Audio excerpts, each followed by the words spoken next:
4. We're working with the ball on the left side. On the floor again, and no dice. I don't know what for sure Carter Kelly was trying to do, but he slipped and fell, was laying on his back as time expired. It's 17-17 at the intermission. We are all tied up, Parke Heritage and Linton, on the Stanger Homes scoreboard. This is Rader Media Sports. Hello there, I'm Corey Motter with Century 21 Sheets. Are you a first-time home buyer and you just don't know where to start? Perhaps you're looking to downsize and you need to list a property and get top dollar. In any of those situations, you need a professional agent on your side. I have successfully opened doors for clients for over the last 4 years, and it is a complete pleasure of mine to be able to help them end one chapter and begin a new one. Navigating the real estate market can be complex, but with the right guidance, it doesn't have to be. Let me help you understand the housing market, and let's negotiate the best deal. So together, let's open a new door and close it with Corey.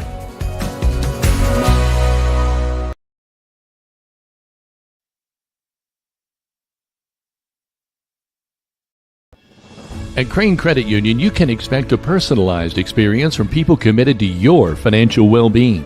When you visit one of our 18 branches across southern and central Indiana, you will be greeted by our team that is committed to supporting your financial needs, dreams, and possibilities through all the stages of your life. From youth and teen accounts where it pays to get A's, to auto and personal loans that are processed completely within your local branch. Your local staff can assist you with mortgage and home equity needs, and when the time is right, we can help you with your IRA retirement accounts. We will be with you every step of the way. Crane Credit Union, building relationships since 1955.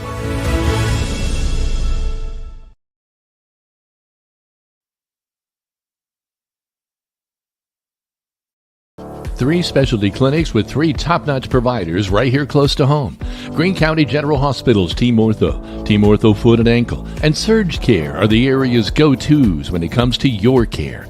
Team Ortho is home to the county's only board-certified orthopedic surgeon, Dr. John Hammerstein. Dr. Matthew Parmenter is a board-certified foot and ankle surgeon with more than 35 years' experience. And board-certified general surgeon Dr. Cam Gabrielson is trained to diagnose a wide range of diseases that may require surgery. Team Ortho Foot and Ankle, and Surge Care, the trio you can trust. They're all part of the Greene County General Hospital family. Our family, caring for yours.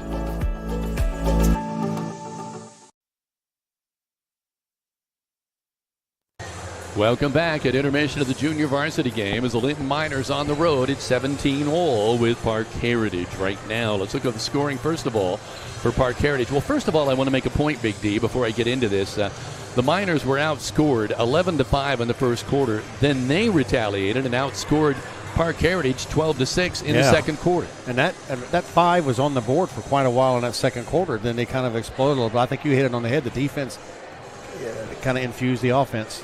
Jackson Jenkins for Parke Heritage with 2 points. Parker Hopkins with 2. Carter Kelly 2, 4, 6, 8, 10, 11. Bobby Wathen with 2 for 17 for the host Wolves.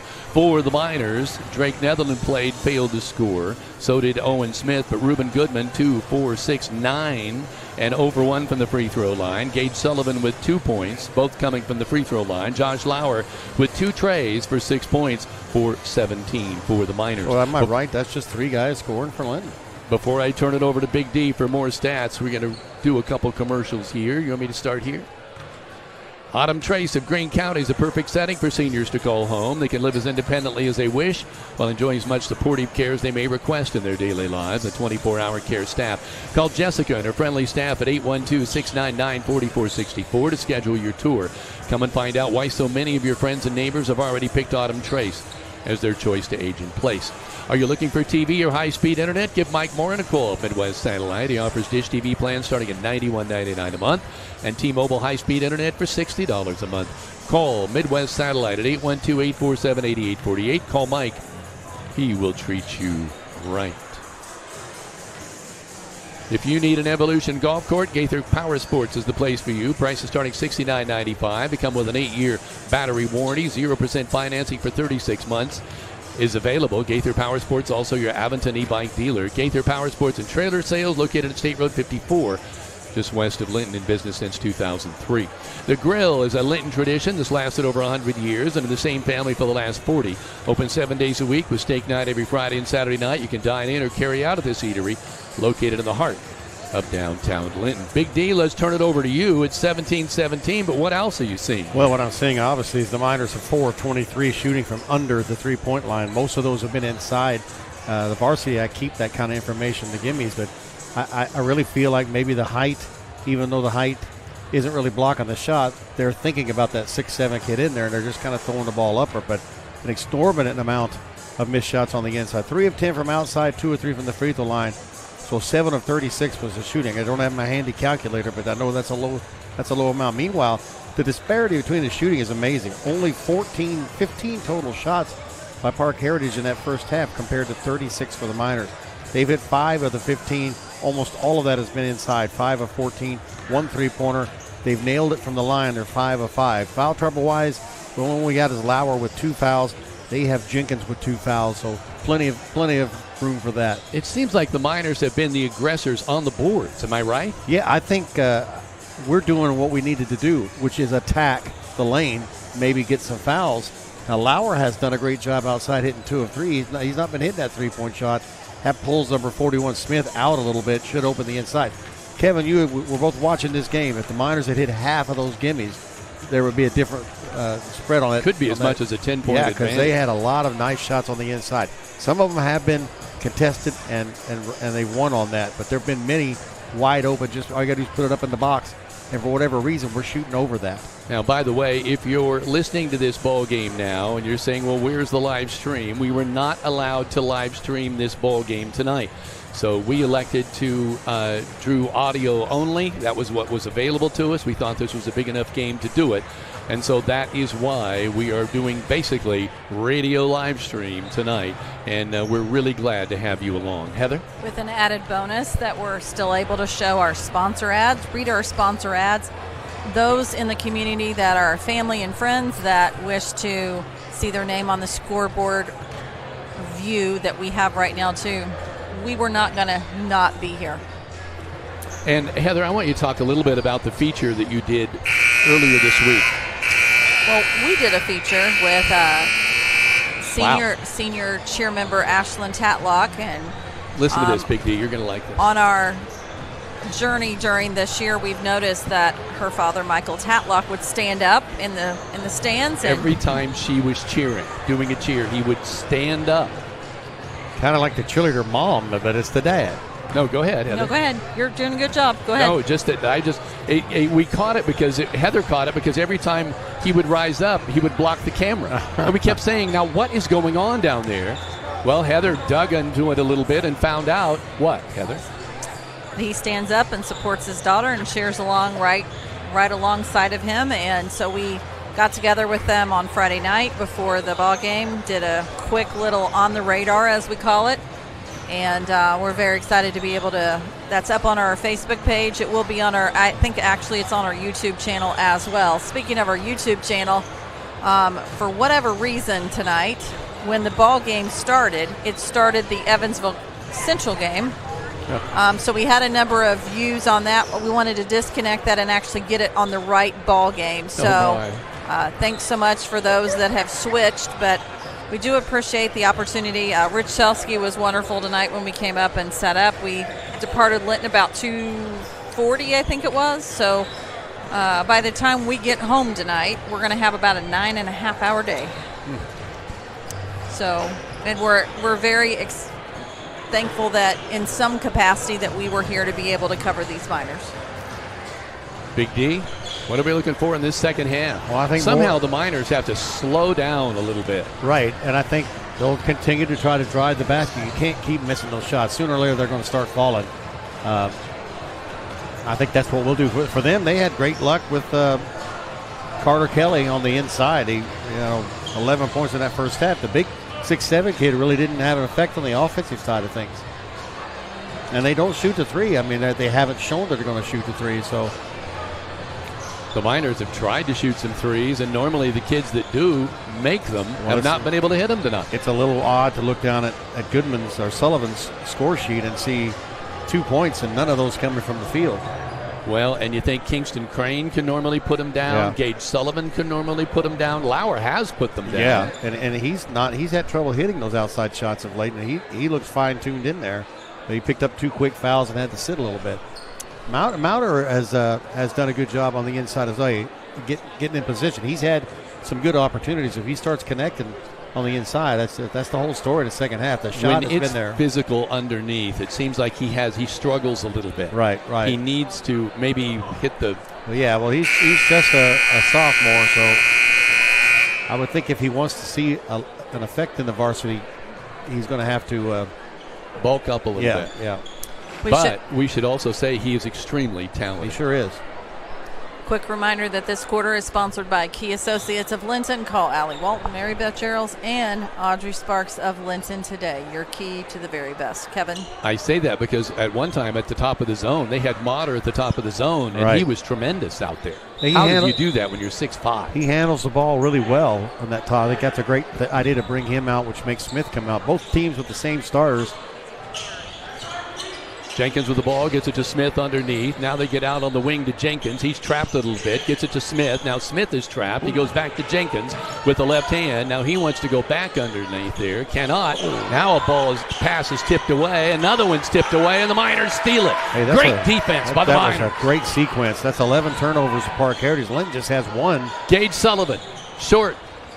Rebound, Kingston Crane fakes, gets it underneath to Lauer. His shot no good, and a rebound pulled out of there by 6'7" Michael Smith. Coming the other way, Jenkins with the ball on the right-hand side. Going back to Smith. They want to work it underneath on Lauer. Shot up, no good. Lauer with a rebound. Great defense by Lauer. Great defense. Goodman with the ball on the left-hand side, on the wing. He started to take the three, now a hook pass all the way across to Kingston Crane. Nice pass. Crane underneath to Sullivan, who was wide open, and Gage was not quite engaged with that pass. A great no-look pass by Kingston Crane because Sullivan was wide open. Yeah, I think he almost thought it was going to somebody else and reached out a little bit. That's 2 opportunities, first 2 series the Miners have had to just put the ball right in the basket. Hopkins throws it to actually 2 Wolves. They catch it simultaneously, and then they give it back to Kelly. He goes cross court. Wathen. Now they go back to Kelly. He's boxed in underneath there. Kicks it back out. Parker Hopkins with a tray. Front of the iron, no good. Rebound by Kingston Crane. Gets it to Goodman. Tremendous defense by the Miners. Rubin with a pass over on the left side. Miners moving with it. Sullivan to the cup. Ball stripped, knocked away, out of bounds. It'll stay with the Miners. He was going right in, which is what he's got to do. He had to break, but boy, a great play by 22 Carter Kelly. Just popped the ball out. He is an athlete. We've said it a couple of times. Drake Netherland at the top of the key. A 2-1-2 zone by Parke Heritage. Left side, Goodman. Reverse spins. Wants to go to the cup, loses the ball out of bounds. They're going to say it was knocked away by Jackson Jenkins. Good hands by the Wolf defense. The Miners have certainly driving the lane. Always there. And he loses it out of bounds. Get it underneath, and that time when it's knocked away, it will go with the Wolves. And that was Parke Heritage. Right under the basket. I mean, all he catch and put it right up in the box and 2 points. That's 3 in a row. Another one of those. Yeah, right there. A bunny right there that just cannot get it down. They try to go inside to Wathen. It's tipped away. Another tipped pass. They get it across to Jenkins. Shot on the right side. No good. Rebound. Out of bounds. It'll stay with Parke Heritage. Yeah, bounced off Sullivan's hands. Parke Heritage's offense looks a little off. A little disjointed. Yeah. They had trouble getting number 20 Hopkins in the right spot. Now they get it to Carter Kelly. He's going to go in on Goodman. Oh, he's fouled. And shot no good. He's fouled. He ran into the wall, but I assume they're used to that here. Yeah. Because the wall's pretty tight. But he will get 2 now. Foul on Goodman. 2 fouls on Goodman. And this kid has hit, I think, everything he's throwing up there. 11 points? Well, you jinxed him. 11 points. He still has 11. He'll get another one. Still 17-17. That was our score at the intermission. It's now 18-17 as Carter Kelly hits the second free throw. Drake Netherland yelling out the play he wants. He's at the logo across the timeline. Bounce pass the right wing. Goodman back to Netherland. Back to Reuben Goodman on the right side. Netherland, left side, Kingston Crane. He wants the tray, and he gets it. Finally. Kingston Crane with the Walton Funeral Service three-pointer and puts the Miners up 20-18. Jackson Jenkins with the ball on the left side. Oh, it looked like he might have pulled the pivot, but he got away with it. Michael Smith with it. Now on the left side, they go low, and the ball is knocked away from Wathen. Solid defense by the Miners. Goodman with the ball now for Linton. Top of the key. Goes right side to Lauer. Now they want to go to Gage Sullivan. Tipped that around. Smith and Mauder coming in for Lauer and Netherland. And a new face for Parke Heritage is number 5. That's Amir Anderson, a 5'9" freshman.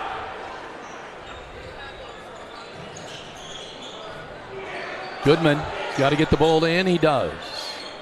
Gage Sullivan with it on the wing. Hands it back to Reuben. Reuben. Sullivan. Kingston Crane. They're doing a good job moving around and keeping the ball moving. Goodman now tucks the ball under his arm on the right side and directs traffic. We've got some information for you at the next timeout. Owen Smith wants to go up with it, can't. Kicks it back to Gage Sullivan.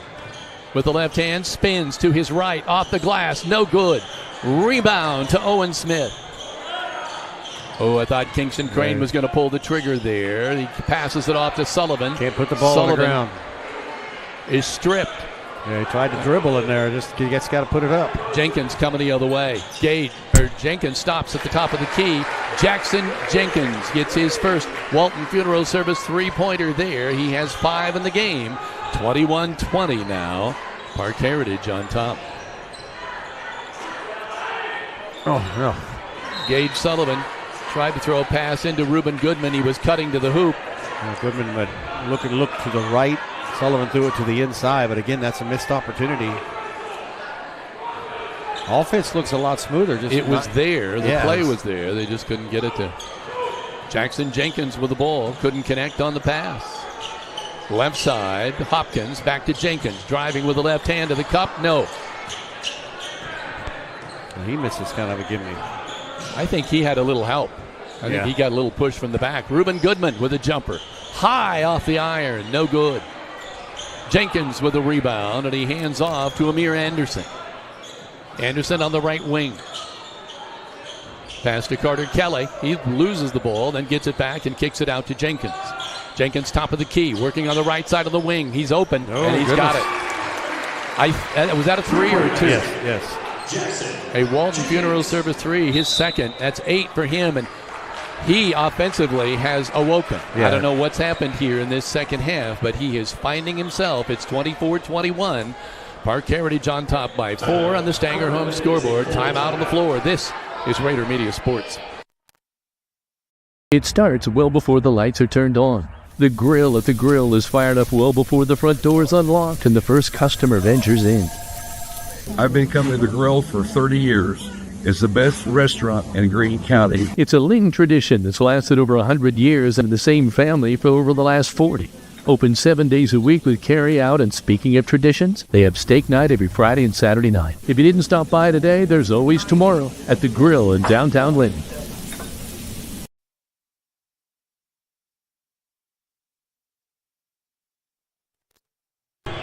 At Crane Credit Union, we offer checking accounts to fit your needs. We have high-yield free debit cards, online banking, free checks for members 60+, no monthly service fees. You can start letting your money work for you. Learn more at cranecu.org. And is your family protected? Call Indiana Farm Bureau Insurance, Alicia Cornelius, to discuss auto, home, farm, life, business needs. It's not just about protecting her family, she says. Let me protect yours, too. Proudly serving Indiana. Call 812-582-8941 to speak with Alicia. One agent for all of your insurance needs. 2 minutes remaining in this third quarter of play, and it's 24-20, Parke Heritage on top, thanks to the play in this quarter of Jackson Jenkins. Miners inbound the ball from the side. Owen Smith has it. Gets it to Gage Sullivan on the left wing. Gage goes around a screen. Now is going to get Mauder. Going to call Mauder for an offensive foul on the screen. I'm saying Mauder, it's Mauder. Mountain had 0, had 1 turnover at the half. Now they have 5 in the second half already. And that, in part, explains the 4-point deficit on the scoreboard. 24-20, Parke Heritage, and they have the ball. Motter with a nice block there. The ball goes out of bounds. Oh, my. That, to me, looked like it was off Carter Kelly. But, yeah, I think they just corrected it. Battle of the big men. Smith at the top of the key with Mauder. Carter Kelly made the call right in front of the ref, and the ref went with it and then changed his mind, which was the right call. Reuben Goodman now with the ball across the timeline on the logo. Mauder wins that one. Owen Smith, left wing. Back to Reuben Goodman.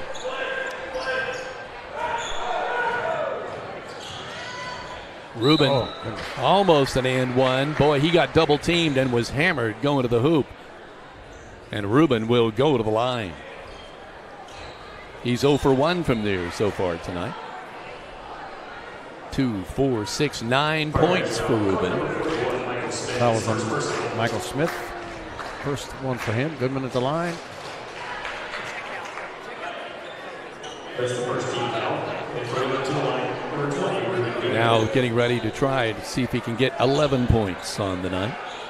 Referee taking a lot of time. I don't know if it's about substitutions or what, but now they've got it straightened out. And Reuben at the line. It's in the air. Good. Nothing but net. 2 more points for Reuben. 24-22. Miners now trailing by 2.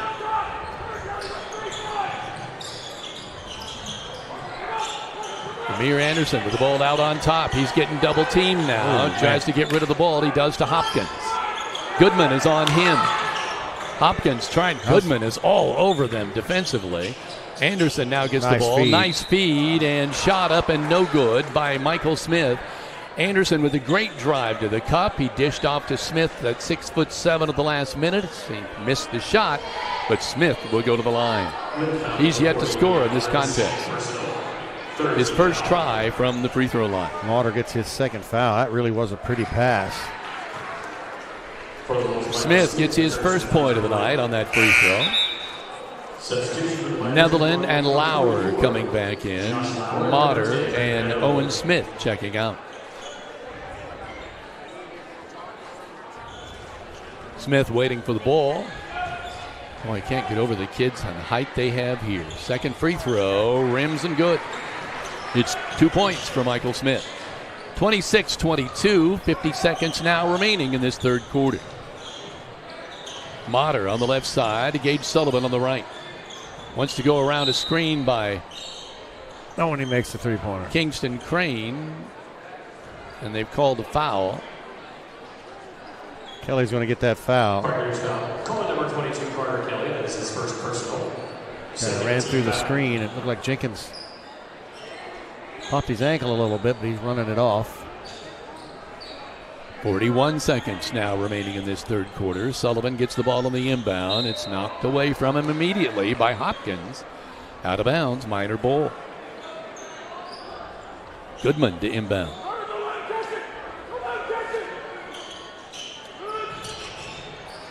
Gage, Sullivan with the ball. Reuben Goodman, boy, almost over and back, but not quite. Reuben gets around his man guarding him, pulls up for the shot, no good. Rebound, pulled out of there by Michael Smith. He stretched his 6'7" frame and pulled down that rebound. Going on the left side, Anderson with the ball, dribbling on the left with the right hand. Now switches over on the right side, working to Parker Hopkins. Gage Sullivan steps out on him. We're under 10 seconds now to play in this third quarter. They're working for the last shot. Amir Anderson with the ball, and Reuben Goodman makes a play on the ball, and I think that's going to be the foul. Third foul on Reuben. 5 seconds to go in the quarter. You kind of hate that. But they don't have to shoot, so. Anderson to inbound. Mater is coming in. Gage Sullivan checking out.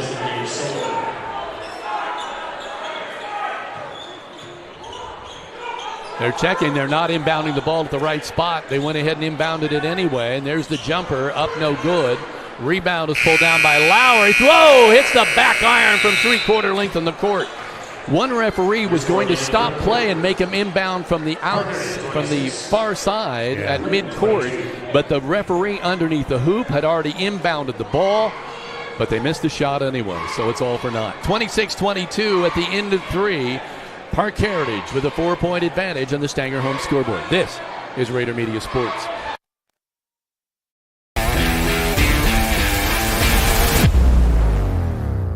Linton Sporting Goods has an over 20-year tradition of offering Hoosiers the best in sports equipment and apparel. They feature Wilson, Demarini, Louisville Slugger, Marucci, Mizuno, and much more.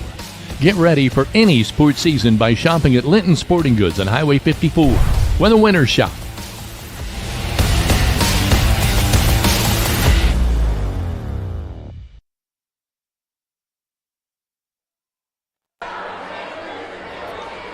Welcome back. 26-22, as we said. We go into the fourth and quarter, and boy, it's almost like you're watching a varsity contest. There's really intense out here. Well, that was a poor quarter of shooting, as you could tell. Only a 9-5 quarter. The Miners 0 for 2 from under 3. Parke Heritage 0 for 4. As a quick reminder, this fourth quarter is sponsored by Key Associates of Linton. Call Allie Walton, Mary Beth Charles, and Audrey Sparks of Linton to be your key to the very best today. Miners getting ready to inbound. Remember, we've got the varsity contest to come. 2 18-4 teams. 2 of the better teams in 2A. Squaring off here tonight. Kingston Crane on the right wing. Dribbling with the left hand. Kicks it out to Lauer out on top. Mater. Sullivan. Back out on top. Kingston Crane. Spins. Can't put it up. Kicks it off to Gage Sullivan. Lauer. Or to Lauer. Doggone it, I've done that twice. They do look a lot alike. Yeah. That shot hit nothing but net, but unfortunately it was the bottom of the net. The outside bottom of the net. Miners 4 of 16 from three-point land tonight. Shot up pretty. And good by Carter Kelly. Yeah. And I think it's going to be an and one. Yeah, Lauer gets the third foul of the night. Push him up by 6. Kelly has 14. See the pep band up in the far corner. He hits the second, or the free throw to complete the three-point play and make it a 29-22 7-point advantage for Parke Heritage in this junior varsity contest. Netherlands to Lauer. Mater. Kingston Crane to the cutter. Lauer off the glass. That's how it's supposed to be done right there. 8 points for Josh Lauer. 29-24. Wolves still lead it by 5. They go out on top to Carter Kelly. Kelly bounces it to Jenkins, who really had a great third quarter. Now Kelly, a runner in the lane, off the glass. No good. Mater with a rebound. Kicks it out to Kingston Crane. Fakes. Shot off the glass. Good. He had a defender in his face to no avail. 5 for Kingston Crane. And it's 29-26. And right now, the Wolves want a timeout to talk about it. 29-26. Parke Heritage leading the Linton Minor JV on the Stanger home scoreboard. This is Raider Media Sports.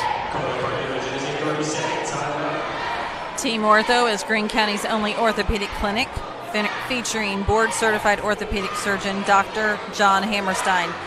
Team Ortho also has lead athletic trainer Jed Arsenault, who works with Linton Stockton student athletes to help minimize the risk of injury. Call Team Ortho today at 812-847-3381. Greene County General Hospital, our family, caring for yours. And looking to sell your home, Corey Mater, Century 21 Sheets agent, specializes in getting top dollar for his clients. With a proven track record and personalized marketing strategies, Corey strives to make selling easy and stress-free. Get the results you deserve and close it with Corey. Kevin. So right now getting ready to inbound the basketball. Number 22, Carter Kelly, gets it into Amir Anderson, the freshman. Amir working with the left hand, driving to the left wing, pulls up, now runs into traffic, backs it out. Goes to the left-hand corner to Carter Kelly. Wow. Tries to throw it inside, no go. But they still come up with the ball. Kelly with it out on top. Passes over in the left baseline. Hopkins shot up, no good. Amir Anderson, the smallest guy on the floor at 5'9", comes down with it. He's in the lane and in trouble. Kicks it out. Carter Kelly driving in on Lauer. Kicks it back out, baseline jumper, Jenkins, no good. Rebound tipped out of bounds. They're going to say it'll stay with Parke Heritage. That sure did look like the Wolves player knocked that out of Gage Sullivan's hands.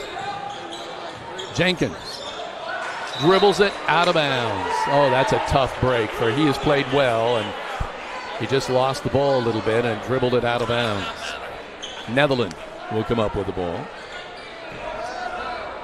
Now, Kingston Crane back to Netherland. Working on the right side. Oh, wow. There's a BB pass. Netherland trying to throw it to Kingston Crane, but they were so close that it just bounced off him and directly out of bounds. Bounced off of one into the other and back out of bounds. Ricocheted around. Yeah. Looked like a pinball machine for a while there, didn't it? Yeah. 29-26. Parke Heritage still on the lead, still in the lead.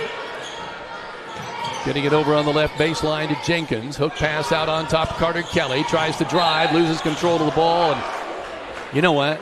There was no whistle on that until he literally hit the floor. Yeah. And it's almost like the thud gave him the foul because I think he just tripped over himself. Lauder gets the foul, and I agree with you 100%. This looks like he tripped over. I think he was just out of control. He was. But they get it in. They get the ball. Anderson inbounds it. Kelly out on top. Hopkins now on the right side. Jenkins. Anderson. They double team him. Gets it over on the left side to Carter Kelly. Now all the way to the right. Jackson Jenkins jumper in and out. No good. Rebound is pulled down and shot up, but no good by the Wolves. And now another whistle. And what's it going to be? Finally, a call against the Wolves, I believe. 22 as Carter Kelly gets the foul. It's his second foul. 3:56 to go in the ball game. Miners trail by 3. Netherland right side. Hands off Kingston Crane. Gage Sullivan all alone for the tray. Boom.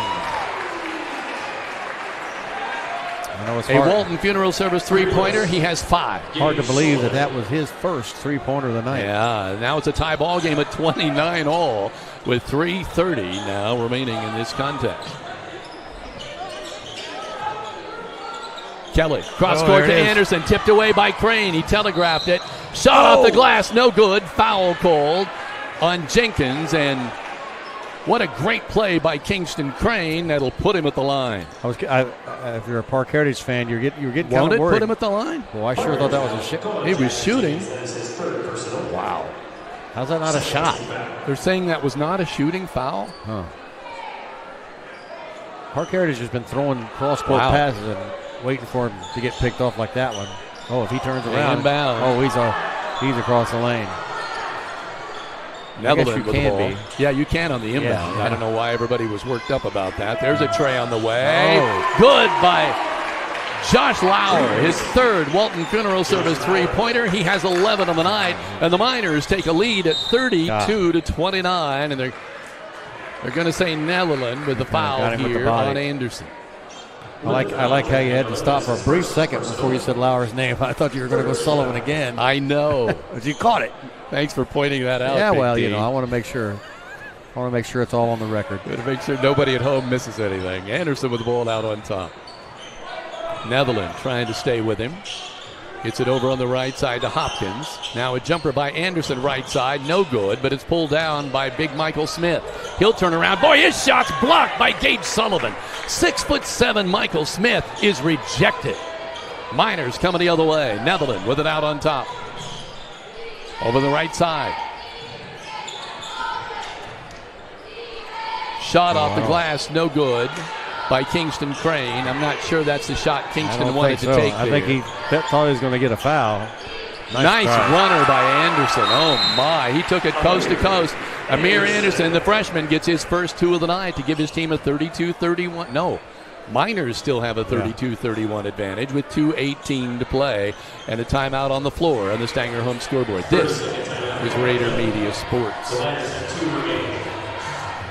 A special thank you to everyone who came out to Marsh Madness Sandhill Crane Festival, hosted by Friends of Goose Pond in partnership with Goose Pond Fish and Wildlife Area. They say, see you next year. And if you need excavation work done, then you need to call Hall's Excavating. They do site work, utilities, septics, and land clearing. They even offer drain, camera, and cleaning. Call Hall's Excavating in Linton at 812-699-0200. And call Brock Anderson for your home repair and building needs. With over 25 years of experience in the construction field, he strives to have you come home to quality. Call Brock at 812-798-5583. And he says, go Miners. How many times, Big D, have we said the JV game is almost an indicator of what's to come in the varsity game? Boys, stay tuned. It's going to be good. Netherland with the ball, bringing it up. We're just a shade over 2 minutes right now to play in this contest. 32-31, Miners by 1, and they have the ball. Lauer with it out on top. Netherland around Anderson, the freshman, kicks it up to Owen Smith. He almost pulled the trigger, but decided not. Sullivan, Lauer, left side. Kingston Crane out on top. Netherland.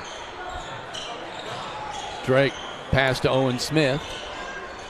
Out on top. Sullivan kicks it out to Netherland.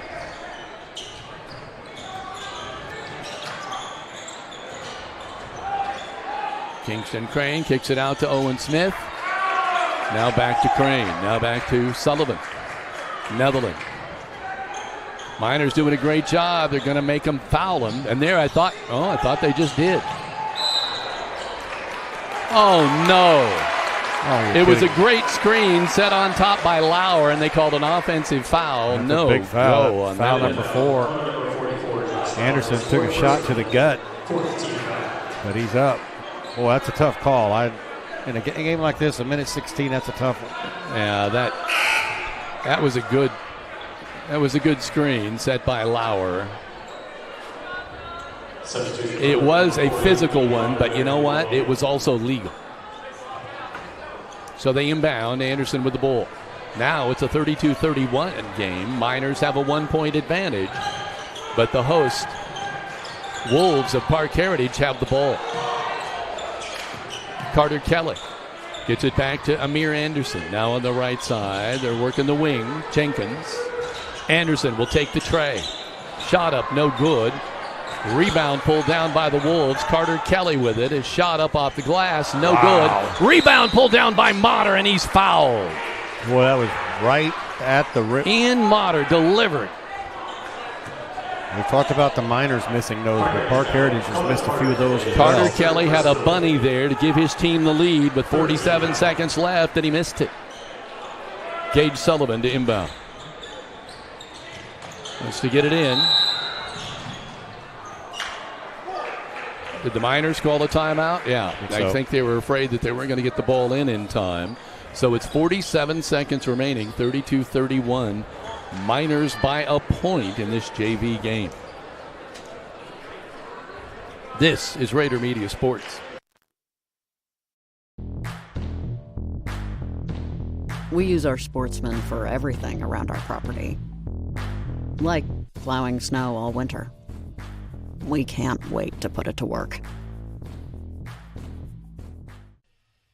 Since 1973, Linton Cycle Sales. Century, you have seen a lamp as our logo. This is the lamp of hope. It is a symbol that though we will go through darkness at the time of loss, there is a light that leads us to a greater eternity. It also reflects that we will be a light to help you through this difficult time. We're here when you need us most.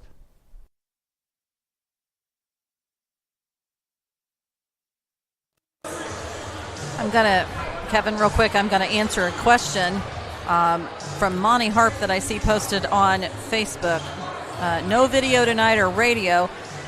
Rader Media Sports is here. We are just in an audio-only capacity, and we're happy to be able to bring you this game. Kevin? Miners to inbound. They have a 1-point advantage, but they got to get the ball in. Now they do to Netherland across the timeline, and he is fouled.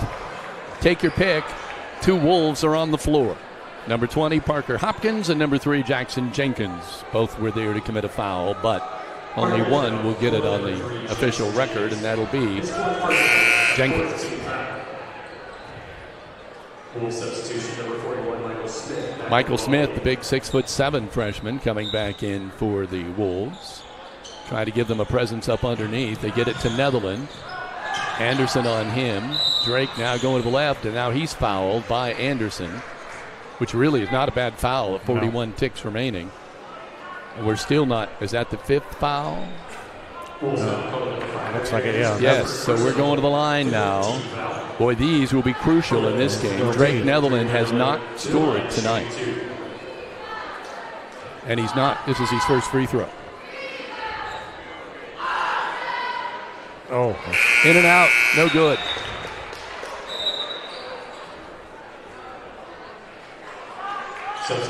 Lauer going out. Motter coming in. A timeout, I believe. Oh, did they go to it? Everybody's kind of lollygagging around, but now that is right. It is a timeout. Both teams now headed to their respective benches. The Stanger home scoreboard, 32-31 Miners, 41 seconds remaining. This is Rader Media Sports. Some see a coach sending a runner home. We see a mentor guiding a student athlete into the future. Proud to keep education in front of athletics since 1903.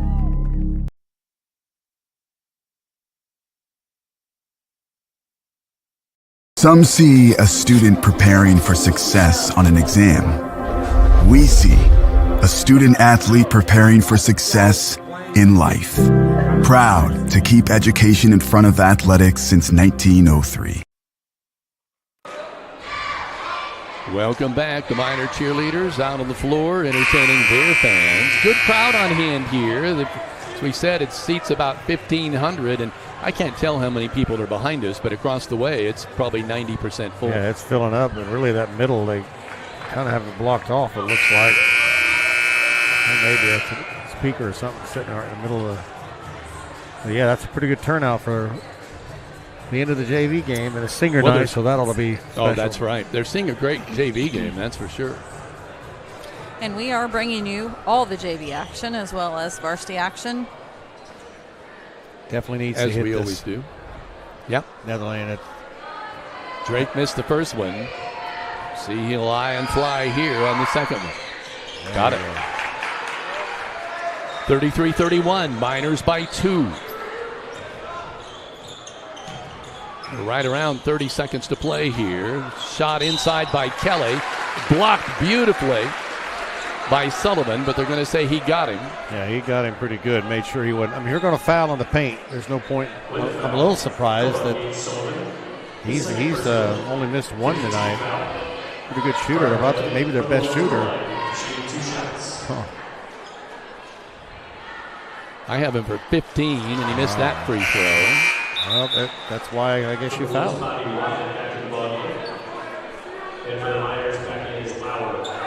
So the best he can do is get him to within 1.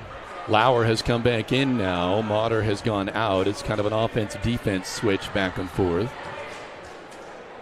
Kelly's second free throw. Good. 16 now for Carter. There, the ball's tipped out of bounds. Oh, my gosh. They didn't say it was their ball, did they? They did indeed. No, there he just switched it. Oh. That's the second time he's done that. Yeah, the crowd all applauded, and I didn't even see what happened. There, they're getting ready to inbound. Oh, he's pushed. Whoa. He's pushed. Oh, my gosh. He just got... How in the world did you call that? Kingston Crane was shoved in the back. The referee misses it, and that's going to give them the ball with 29.8. Kingston Crane made a break on the ball, and he got it near the end line. He was literally right in front of us, pushed directly out of bounds. I guess I could say the referee was the ball to the Wolves. Was on the other side and couldn't see the hand, but it was very obvious. Now, he almost called it the minor ball there. Yeah. Boy, that's a big. Well, that was as deliberate a foul as you'll ever get away with. A push in the back and. Well, it worked for the Wolves. Yeah, Kingston pushed him out of bounds. He should have just fell down and rolled around and made a big noise on the floor. To get it around there, the ball's tipped around. The Miners come up with it. Just hold on to it, fellas. You got to win here. 20 seconds to go. Gage Sullivan. Hard foul. Uh-oh, got an injury. He's shaking it off. That's number 20. Gage Sullivan should be going to the line, and Gage is a great free throw shooter. Yeah, of all the guys I don't jinx him here. Yeah, of all the guys that have the line, he's the guy. Linton is 5 of 8. It's a cramp. It has all the makings of a Charlie horse. Yeah. We all know Charlie horses are. You feel like your leg is popped in half when that happens. Oh, he's up now. I'm sorry. He's up. Well, he's having trouble. I don't know if he's going to. He is going to try to stay in the game, but.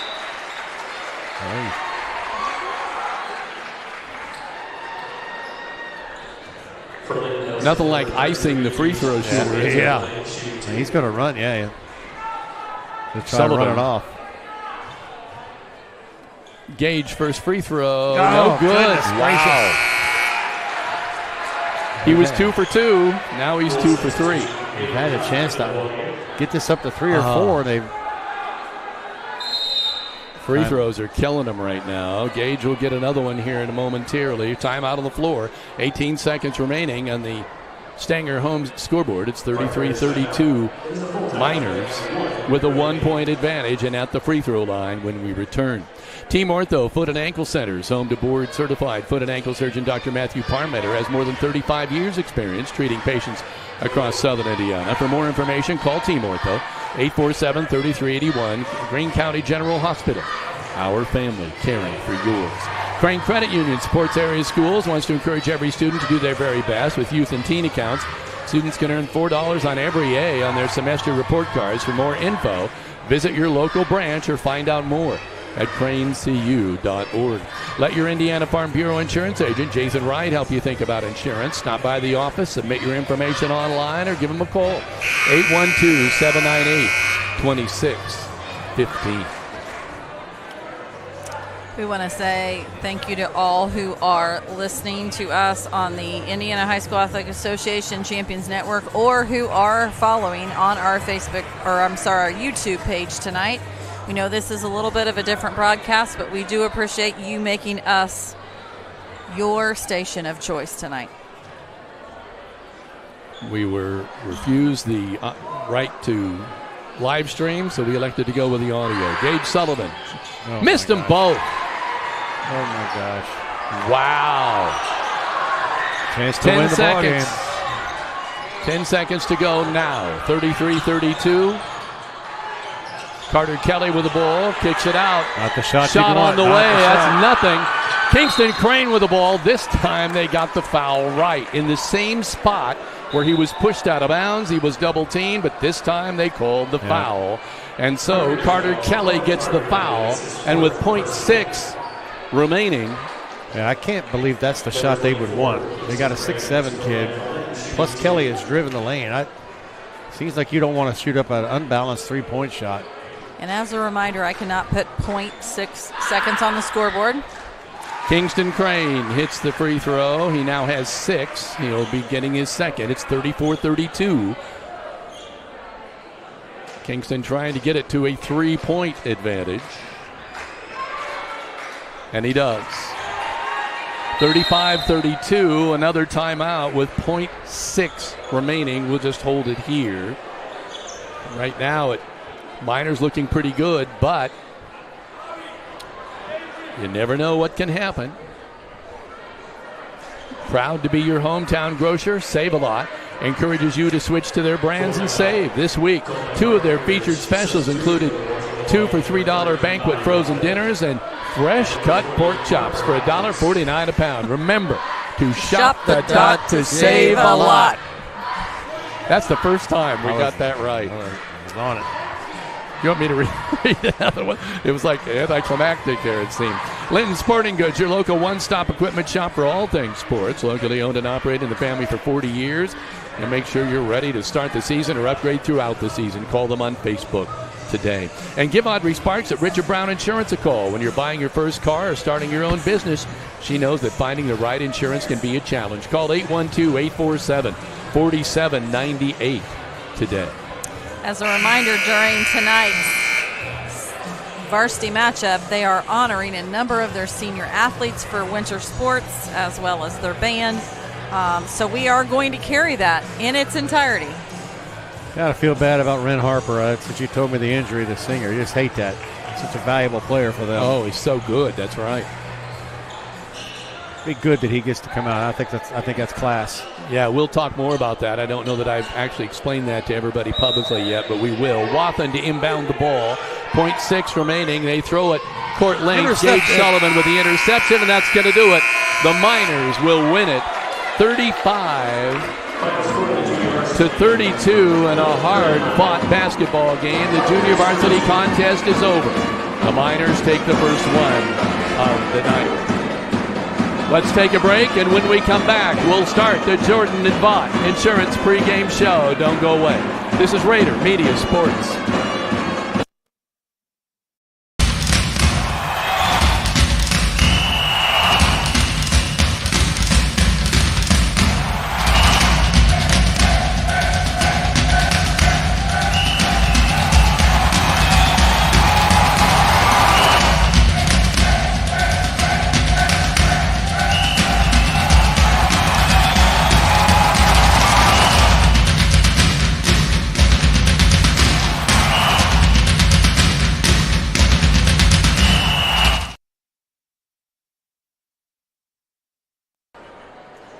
Welcome back to Rader Media Sports, and as mentioned just a few minutes ago, we are awaiting, and we will show this in its entirety as our commitment to the other schools. We take time to honor our Parke Heritage winter sports seniors.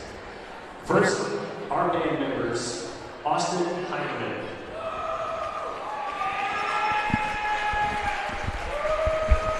Austin is being escorted by his parents, Charlie Godfrey and Tony Heineman.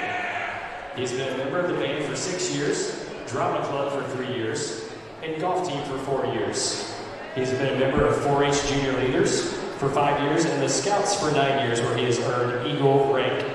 Austin's future plans are to attend West Virginia University for business and join the Mountaineer Marching Band. Senior Austin Heineman.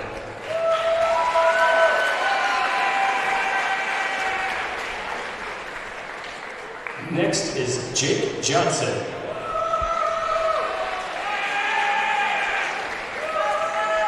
Jake is being escorted by his parents, Jeremy and Amanda Johnson.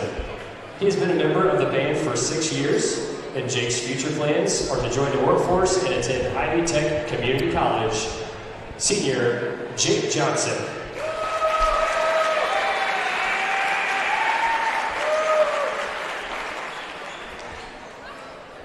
And now for our boys basketball athletes. First is Dayton Brown.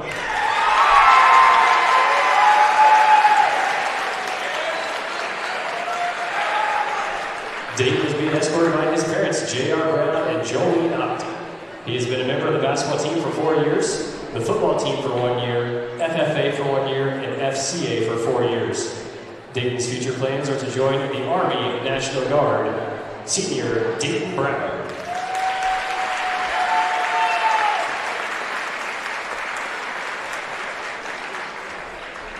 Our next senior is Ren Harper.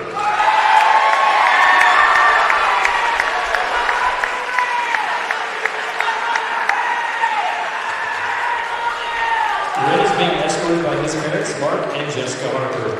He's been a member of the basketball team for 4 years, the baseball team for 4 years, NHS for 3 years, Interact Club for 1 year, and FCA for 4 years. He has also been a member of Faith Bridge Youth Group for 2 years. Bryn's future plans are to attend college to major in sales and continue his athletic career in baseball. Senior, Bryn Parker.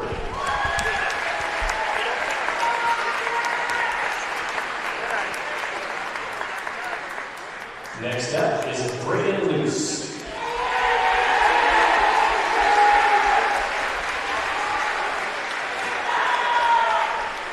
Brayden is being escorted by his parents, Ryan and Landry Luce.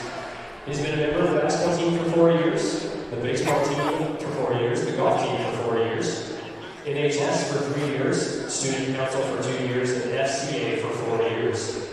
Brayden's future plans are to attend Indiana University and study business. Senior, Brayden Luce.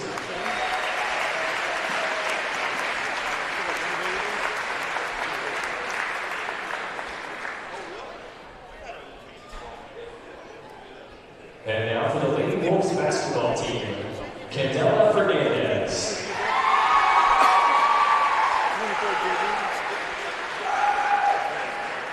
Candela is being escorted by her host parent, Danny Eagle. She's played basketball for 5 years in her home country of Spain, and this season with our Lady Wolves. She will also run track here at Parke this spring. She is a member of the Spanish Club. Candela's future plans are to go back to Spain and go to college to study sports science and physiotherapy. Senior Candela Fernandez.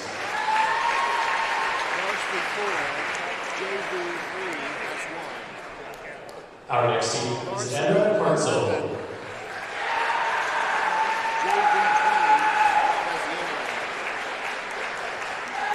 Emma is being escorted by her host parents, Joe and Lisa Holcomb. She played basketball this winter and plans to play tennis this spring. She is also a member of the Spanish Club and Faith Bridge Youth Group. Emma's future plans are to return to Sweden and continue studying business and law. Senior Emma Hartzell.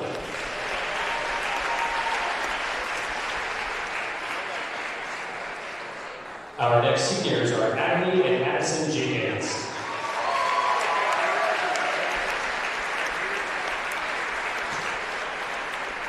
Natalie and Addison are being escorted by their parents, Chad and Kelly Jenkins. Both are members of the basketball team for 4 years. Natalie is a 3-year National Honor Society member, a 4-year FCA member, Interact Club for 4 years, where she is co-president, and student council for 4 years. She's a 10-year 4-H member and a member of the Bridgeton Baptist Youth Group. Natalie's future plans are to attend Judson University to continue playing basketball and major in pre-law. Addison has been a member of the tennis team for 2 years, FCA for 4 years, student council for 4 years, National Honor Society for 3 years, Interact Club for 4 years, and is a senior class secretary. She's a 10-year 4-H member, a member of the Faith Bridge Youth Group, and a member of the Bridgeton Baptist Youth Group. Addison's future plans are to attend Indiana State University, Natalie and Addison Jenkins.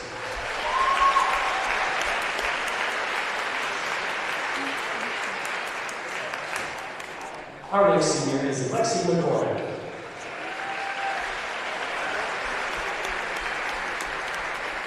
Lexi is being escorted by her parents, John and Samantha McCormick. She's been a member of the basketball team for 4 years, the volleyball team for 2 years, and FCA for 1 year. She's a member of the Faith Bridge Youth Group and the Bridgeton Baptist Youth Group. Lexi's future plans are to attend Vet Tech Institute in Indianapolis to earn her associate's degree. Senior Lexi McCormick.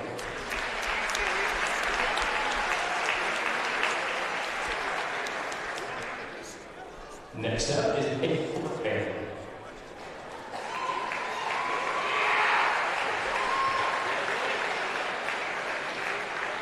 Kate is being escorted by her parents, Chris and Amanda O'Brien. She's been a member of the basketball team for 4 years, the volleyball team for 4 years, and the track team for 2 years. She's been a member of the student council for 4 years, class treasurer for 4 years, National Honor Society for 3 years, and FCCLA for 1 year. Kate's future plans are to go to college and study nursing. Senior Kate O'Brien.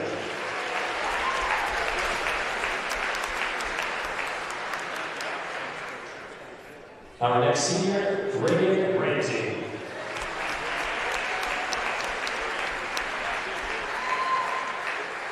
Reagan is being escorted by her parents, Scott and Ashley Ramsey. She's been a member of the basketball team for 4 years, volleyball team for 3 years, track team for 2 years, National Honor Society for 3 years, class president for 3 years, student council for 4 years, FFA for 3 years, FCA for 3 years, and Interact Club for 2 years. She's a 10-year 4-H member. Reagan's future plans are to attend Purdue University to major in genetics. Senior Reagan Ramsey.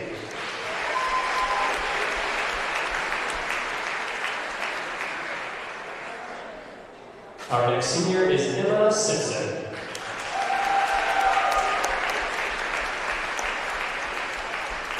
Emma is being escorted by her parents, Mike and Jennifer Simpson.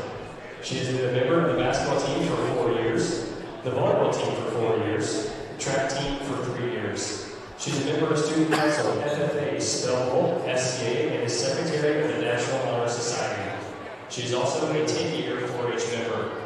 Emma's future plans are to continue her basketball career at Marian University and major in psychology. Senior Emma Simpson.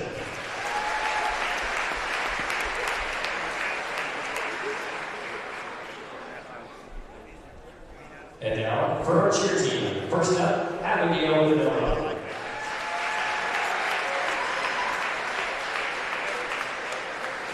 Abigail is being escorted by her parents, Ted and Nicole Vanilla. She's been a member of the cheer team for 4 years, and Abigail's future plans are to attend Indiana State University. Senior Abigail Vanilla.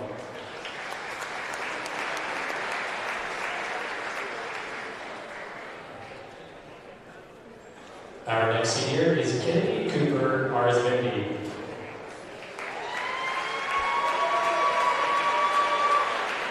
Kennedy is being escorted by her father, Juan Arzmendi, stepmother Miranda Arzmendi, mother Betsy Cooper, and stepfather Kevin Simpson. She's been a member of the cheer team for 4 years, and Kennedy's future plans are to attend Ivy Tech for diagnostic medical sonography. Senior Kennedy Cooper Arzmendi.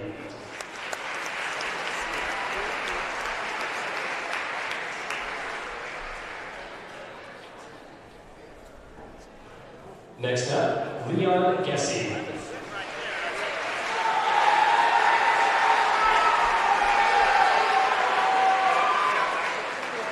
Leon is being escorted by his host parents, DJ and Leanne Bruno. He is a member of the tennis team, a spirit lifter, and plans to play golf this spring. Leon's future plans are to finish school in Switzerland and become a fighter pilot in the Swiss Army. Senior Leon Gessie.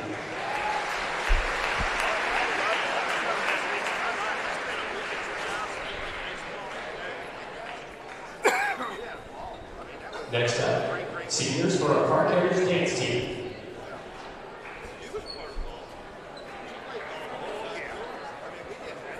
First up is Mara Jacks.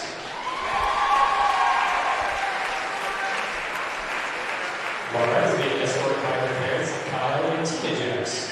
She has been a member of the dance team for 4 years, student council for 4 years, FCA for 4 years, FCCLA for 3 years, Interact Club for 3 years, and NHS for 3 years. She's also a member of the Faith Ridge Youth Group. Mara's future plans are to attend Butler University and pursue a degree in business finance. Senior Mara Jacks.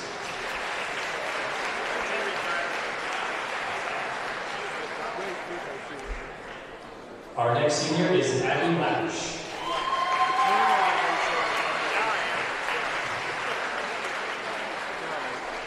Abby is being escorted by her parents, Jason and Courtney Lash.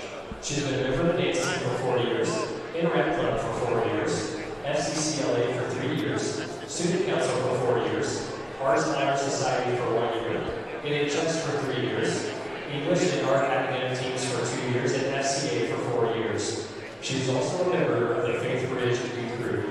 Abby's future plans are to attend Franklin College to major in journalism and travel the world. Senior Abby Lash.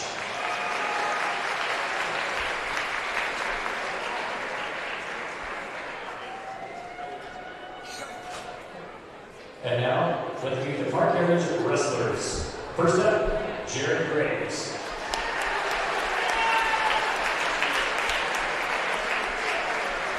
Jared is being escorted by his parents, Mark and Marcy Graves. He has been a member of the wrestling team for 4 years, the football team for 4 years, and the baseball team for 4 years. He is also a 4-year FFA member. Jared's future plans are to enter the steel industry. Senior, Jared Graves.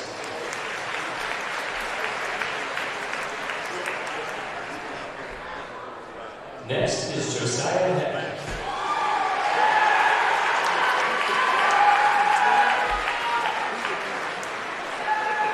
Josiah has been escorted by his parents, Jason and Nicole Heck.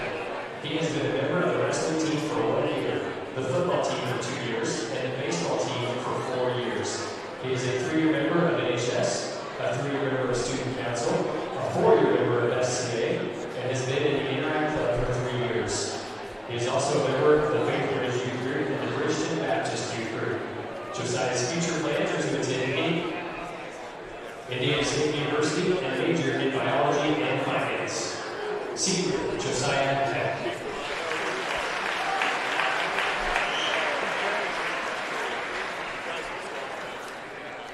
Our final senior is Carson Robinson.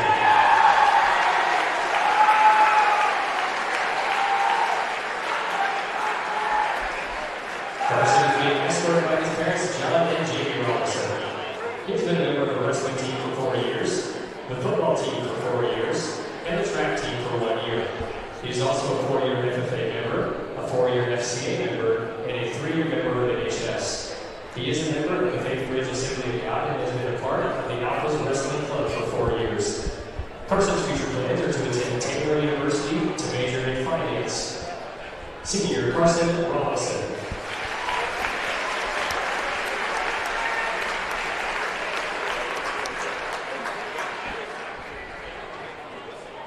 How about one more big round of applause for all of our winner seniors and all of them that year and your effort.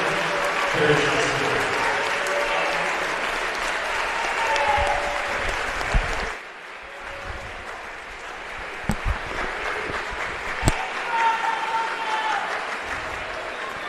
A long list of seniors being honored here tonight. As Heather pointed out, it's senior night at Parke Heritage, and boy, they do it right, Heather. They do, and we're going to take a quick time out to hear from our pregame sponsor, Jordan Vaught Insurance. This is Rader Media Sports.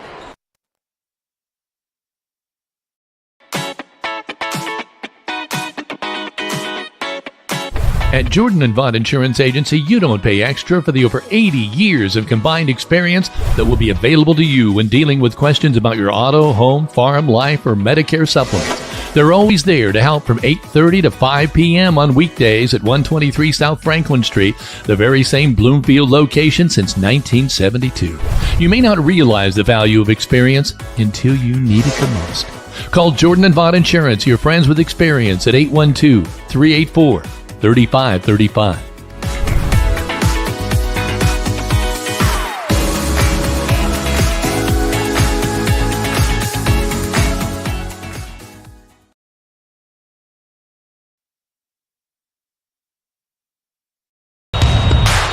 This is your IHSAA. This is your state. This is your high school. This is your athletic association. Fans, I'm IHSA Commissioner Paul Knighting, and we're here to make sure that all of this remains yours. This is your state. This is your community. This is your IHSAA. Welcome back to the Jordan & Vaught Insurance pregame show. The Linton Miners at 18-4 on the road to face Parke Heritage at identical 18-4 mark. If you're wondering if these two teams played, is this familiar? Well, maybe it should be. December 22nd or 26th at the end of the year they played, and the Miners were able to come away with a 53-point hard-fought win. But Big D, a lot of things changed tonight, and I know I'll be outlining that in a minute. It's not the same Parke Heritage team, and of course maybe it's not the same Miner team, but injuries have limited two Parke Heritage basketball players who were excellent basketball players. And I'll let you explain that, but just a quick overview. Rich Shelsky, 135 of 53 in the 7 years here. He's won 154 and 93 overall. He was 24 and 6 last year, won a regional, 19 and 10 the year before. This group of singers has really brought this team to the forefront. Their big wins this year, if you look at it, they've played 15 teams with a winning record. They've come away with an 11 and 4 record on that. Matt Britton for the Miners, of course, he is 206 and 98 overall. The Miners are 18 and 4, 18 and 5 last year. And the teams that have had a winning record, the Miners are 11 and 3 as well. They both faced a couple of same teams over the course of the season. The results have all been about the same. So it really is a perfectly matched ball game. But you can't help but think, I don't know when the kid was injured, if he's been playing all year or it's a recent injury, but I'll let you explain it in the special circumstance we're going to do tonight. Two players for Parke Heritage will not play tonight. However, one of them will start. Let me explain. Number 21, Ren Harper, the senior, 6'2", averaged 12 points a game and really was one of the leaders of this basketball team. Was injured, suffered a leg injury. He was introduced a little bit earlier here on the senior night and walked out in a team basketball sweat outfit, but he will be starting the game. Will throw the ball in, or maybe they'll throw the ball into him. He'll get one shot, and then that will be it. He'll be pulled from the basketball game. It's something that's been worked out with Linton tonight and honor this senior who's played so well for 4 years. Yeah, I mean, and that's a heartbreaking story. A kid's a senior, and I don't know. I mean, from what I'm hearing, he hasn't had the surgery. So, I mean, it has to have been a fairly recent thing that happened. And then they bring in give us that one. They bring in the freshman, Joel Miller, 5'11". He's only averaging, say, 4 points a ball game, but I will tell you that he came on strong, and in replace for Ren Harper, the injured Ren Harper, he had kind of filled the void, and as a freshman, I don't think anybody expected him to be able to do that. No. Well, guess what? Last game out, he suffered an injury. Now he is waiting, and we don't know yet if he'll be out for the year. He's got to see a doctor yet to get that sorted out, but this late in the year, it makes it pretty tough to come back. Literally they're missing two of their star players. How do you cover for Ren Harper? I mean, last year 18 points for the Miners. Again, he was a big player that Shelsky is as well. The coach's son. But that's just tough. It'd be the equivalent of Paul going out with an injury at this point. We so rely on him, even though there are other scorers on the Miners. Or maybe Connor for sure. Yeah. So with Linton, it seems like we have multiple players. For them, it seemed like Ren Harper was really the big guy, but yet. In saying that, like I just mentioned, Trey Shelsky and Isaac Pickle. Isaac Pickle, he's just 6'8", Kevin. Well, that's one thing. Let's go over. In fact, I need to pull this roster out. Let's go over a little bit, because on their varsity roster, Pickle 6'8", Dayton Brown 6'5", Carter Crum 6'4", and Leighton McMullen 6'3". Now they have others that are 6', 6'1", 6'2", but oh my gosh. Yeah, that's a big basketball team. Pickle is funny. I mean, it's easy to pick him out.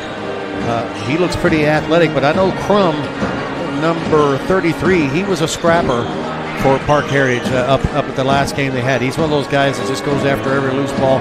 Really, Parke Heritage is that way. These guys play hard and go after the ball a lot like Linton. It was a great game earlier this year, and it was a great game last year that Parke Heritage got their first win in 5 outings against the Miners then.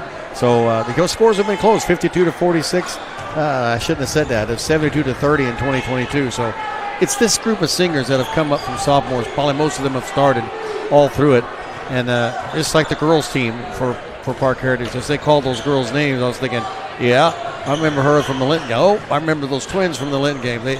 They were very good. They got beat by South Knox in the regional game. But isn't this just the 7th time these two teams have played? Yeah, I have them meeting 8 times from 2010, but we've met twice a year. It seems like we always manage to see them in either the Wabash Valley tournament or another tournament that goes on. So it's quite the drive up here at Rockville. Of course, if you're tuning in, don't know, this is the Turkey Run Warriors and the Rockville Rocks from the old days, combined schools. So this is Rockville's basically high school from where and it's funny, we came up here and I thought, gosh, I'm pulling up to the gym. I'm going to make it on time, and I don't see a car anywhere in the vicinity. I go by the football field, nothing. I gave you the address. Heather said, I was here. I was cruising around, and Heather's like, Kevin's going out to meet you. And I thought, well, I don't see Kevin anywhere. I didn't see you anywhere. I didn't see any either. car. So a lady out in the lot finally says to me, do you need help? I said, yes, I'm trying to find the J. She says, well, you got to go down to the right. It's a whole other area. It's the elementary school. I was like, wow. So that's a story in itself. That this was built in 1922, and Heather found out all the tidbits about this place, but it's pretty cool. Yeah, evidently the high school gym is a smaller gym. Now, we should say there's a reason that we are live streaming audio only tonight, and it's because we were not allowed to live stream tonight. So we started, let me give a little bit of background, and for those that continue to keep posting on their Facebook page why you can't see the picture, we hope that you're listening. Obviously, we have posted this multiple times. We were told at the beginning of October, actually mid-October, that we had permission to live stream. This is all in conjunction with Darren Clayton reaching out to all of the host schools, and we were told we had permission. So yesterday, I get a message from the athletic director that says, here's all the information that you need to push out to your fans, but you're not permitted to live stream. We're not going to go into details. It was a very hard 24 hours, let's just put it that way. But we are dedicated to bringing you every specific game that we can bring you, whether it is out of state, 2 to 3 hours away. In all reality, this was about an hour and 40 minutes away. We go on the road when we're both sick and would much rather probably stay home and try to recover, but we made a commitment to be dedicated and compassionate for all of these minor players, the cheerleaders, the fans at home that are not able to be here due to work, illness, maybe they have kids with homework that they're doing, or fans that are in the military, out of state, out of town, and we're just happy to be sitting here in the media press row, being able to, I can literally almost touch the players. We are that close to them.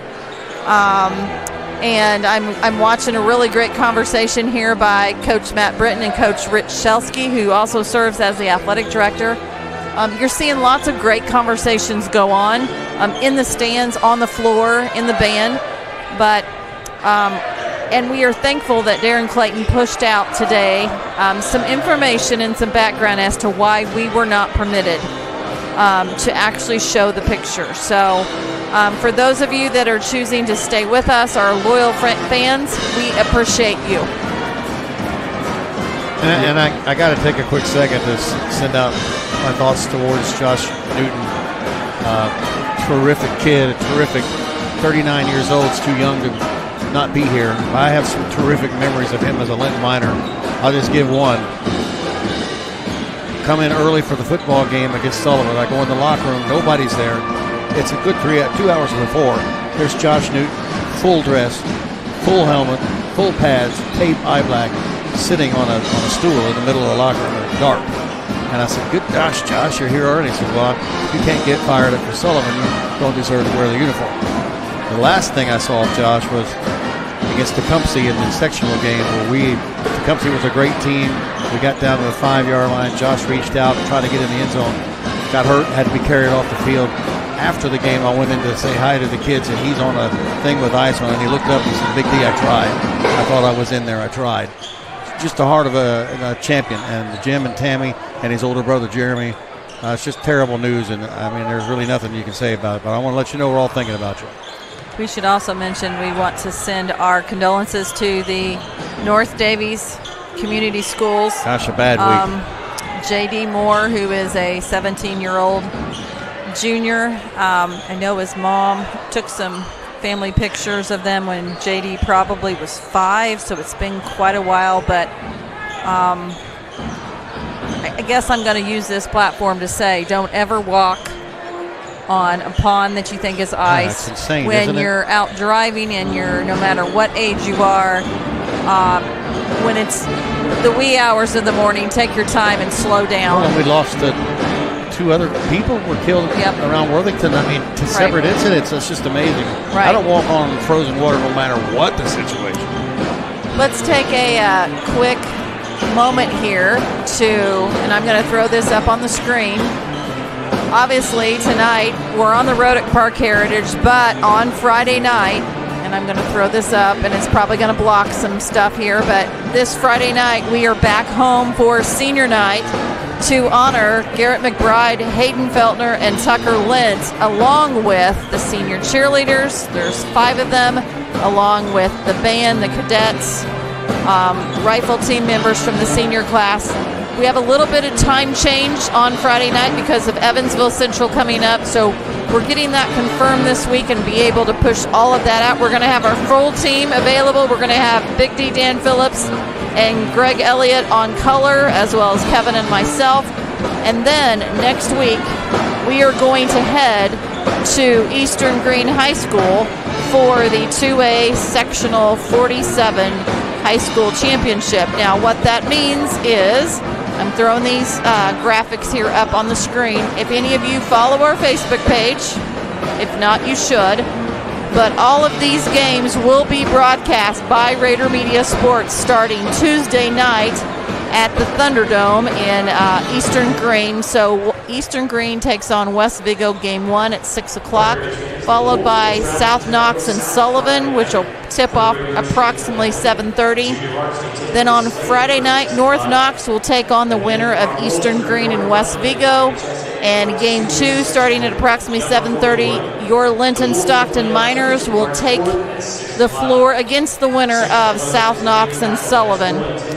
Saturday night championship game will be between game 3 and 4 winners, and we have all of the action for you. Now, what I will say is we thank those that have reached out already for sponsoring, whether you're a family or whether you're a business, an individual. If you want to see your name in the broadcast like you see scrolling right now, which I'm going to put this back up, you have the opportunity to see your name on the screen, your player image, your business. There's all different levels to choose from. We thank those that have already signed on to be sponsored, and everyone that sponsors at least $25 goes into a drawing for a $25 gift card courtesy of Rader Media Sports to Linton Sporting Goods. So we have that information all on our Facebook page. And we're just very excited, Kevin, for all of us to be able to go to Eastern to carry this sectional. Yeah, it'll be a great venue. Absolutely fantastic venue. Aaron Buskirk, the athletic director, we've already been in contact back and forth, and we are ready to be able to go to Eastern Green next week for sectional 2A 47. We also want to mention, too, and here, give me just a moment here if I can find this.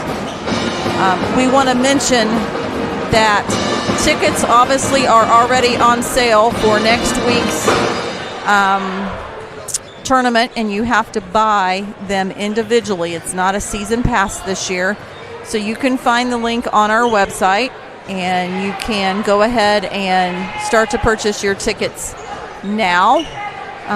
We are very excited to be able to bring you that broadcast. So we're going to take a quick time out here to hear from one of our Minor Pride sponsors, and we'll be back in just a moment. This is Rader Media Sports.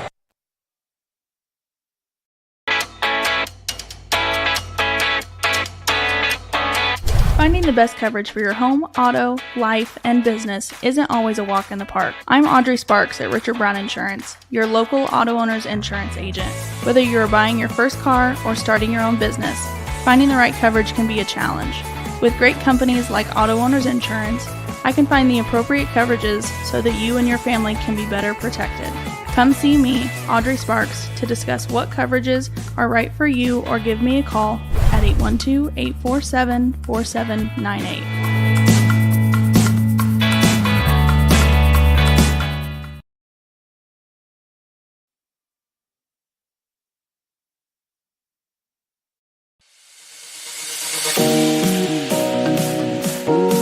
Hello, everybody. Kevin Rader, and I am here at Eastern Green High School where the second season of the game. This is where boys basketball will begin to square off in the 2A sectional 47. Eastern Green, Linton Stockton, North Knox, South Knox, Sullivan and West Vigo all converge on Eastern Green High School March 4th, 7th, and 8th. If you want to get to Indianapolis, you got to win here first. Rader Media Sports will have all the action.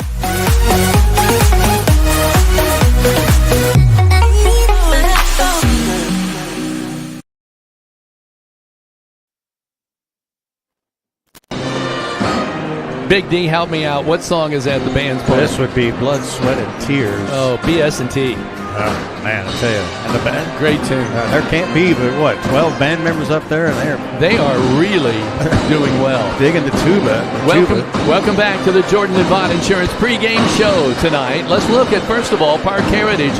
Their 4 losses: Linton, Zionsville, Evansville Central, and Mooresville. Pretty good assortment of teams there, Big D. What are you going to say about that? 4A Mooresville is a 12-10 team. Evansville Central, they must be doing a lot of traveling this year. Evansville Central's coming to Linton. They're 16-4. Linton obviously 18-3, and the other loss was, who was it? Zionsville. Zionsville's 12-11. So like Linton, we've dabbled a little bit in some of those bigger schools. The minors. We've played some alike folks. West Vigo, they handled West Vigo 67-49. The Miners had a little tussle with the Vikings, 35-29. Evansville Central, like I said, mentioned South Vermilion, another kind of a good one to watch. They've beaten South Vermilion twice, 87-49 and 92-70. South Vermilion's 11-10, so they're not a lower level team. But the Miners had a little bit of trouble in that game with South Vermilion, 87. I'm sorry, that's not right. Let me look again. 71-61, just a 10-point victory. So, we come off a rebound win with North Central after the loss to Clay City. It kind of came out on a tussle on that at first, but it was a Paul Oliver night, and he kind of took over that game. I know we've already gone over the injury situation for Parke Heritage, but I want to make a point, Big D, because I think this is a good one. Now, Ren Harper is averaging about 12 points a night, but he is injured and only starting and then pulling right out. But when you can still have 4 other players in double figures. Right, that's what I'm in. How about Braden Luce at 10, Trust Shelsky at 13, Pickle at 11, Carter Crum at 13. Yeah, so I mean, at the Lutz, exactly what I talked about earlier, because I was saying, how do you replace a kid who is a big part of your major of it? Well, you just told me. This is obviously this year they've been more of an even kill team. You got 5 guys that can put points on the board. That makes it hard to defend. Taking Harper away is one less weapon, but they still obviously are winning games. They still have multiple double point scores. Yeah, and right now, Ren Harper's right in front of us giving high fives, and it's got to be difficult for him. He's got to, and I just can't imagine it. I mean, pro and, even in college, you get injured, you can get another year, you can apply for it. Some guys play 6 years, redshirted, and kind of, of course, pro, the next year. But high school, that doesn't happen. You senior year, it's just terrible that had to happen. Let's talk about the Miners, because injuries have not been a problem. Illness has been, but I think they've pretty well been able to shake that now and emerge out. It'll be Jackson Miller, Paul Oliver, Connor Daly, Hayden Feltner, and Cooper Smith. And then Tucker Lint, Jake Rose, Ruben Goodman. I don't know how much Ruben will play tonight since he played all 4 quarters. Yeah. But will be coming off the bench. So for Parke Heritage, it'll be starting Ren Harper, Braden Luce, Trey Shelsky, Isaac Pickle, and Dayton Brown. But then Ren Harper will go out of the ball game, and I'm not quite sure. I believe Carter Crum will be going in. He'll be the guy. And you wonder, how deep do they go? I mean, the Miners, that's one of the pluses this year we haven't had in recent years. I thought Tucker Lint, he had that sickness bout, and even when he came back, he looked like he was a little sluggish. The last couple of games, especially last game, he was very active on the boards, very active on the inside, and I think he's seeing more minutes. And Jake Rose is the other guy. Didn't play any JV tonight. It's the first time he's not playing JV in a long time. That tells me he's going to see more action on the varsity. He's usually the first in. Ruben does play quite a bit in the varsity, but he and Lint are kind of back and forth. You really don't know who's going to be the first one off, but We should mention that tonight's starting lineups are sponsored by Klusner Construction. Whether it is a remodel or a new construction home, you know it'll be done right the first time, every time you choose Tony and his crew of Klusner Constructions. Also, 3-point shot sponsor tonight is Walton Funeral Service, dedicated to funeral pre-planning and being there for you for over a century. Key Associates of Linton is our quarter sponsor. Michelle Stenger Homes is our scoreboard sponsor, and stay tuned to the E2 Custom Creations postgame show. So we're just seconds away from the opening festivities. We will have the national anthem and then the introduction of starting lineups. Big D, I say this just to warn you, even though people at home won't see it since we're on the radio basically tonight, but they do kill the lights. So get everything sorted out. Yep, I'm ready. Computer's lit up. I'm in good shape. And for those that are asking, yes, varsity will be audio only as well. We're getting ready here for the national anthem.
And so we're just about ready for basketball. This has been the Jordan and Vaught Insurance pregame show. And Heather, I noticed, I believe, both the cheerleaders for Parke Heritage and Linton stood together, which I thought was kind of cool. They did. Let's listen to the starting lineups. Here are the starting lineups for both teams first. The starting lineup for the Miners. Our visitors on the scoreboard. A 6'2" junior, number 2, Cooper Smith. A 5'8" junior, number 3, Jackson Miller.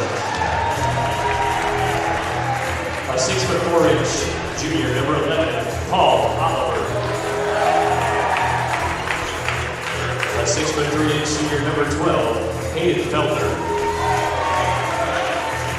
And a 6'3" junior, number 15, Connor Daly. The Miners are coached by Matt Griffin.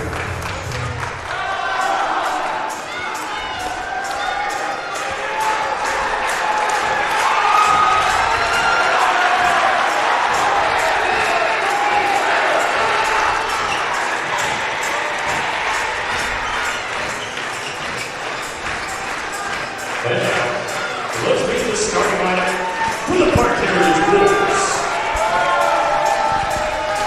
A 6'2" senior, number 21, Rader.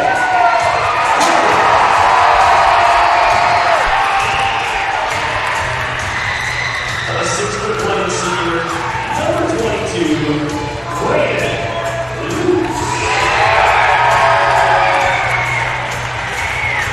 A 6' junior, number 23, Trey.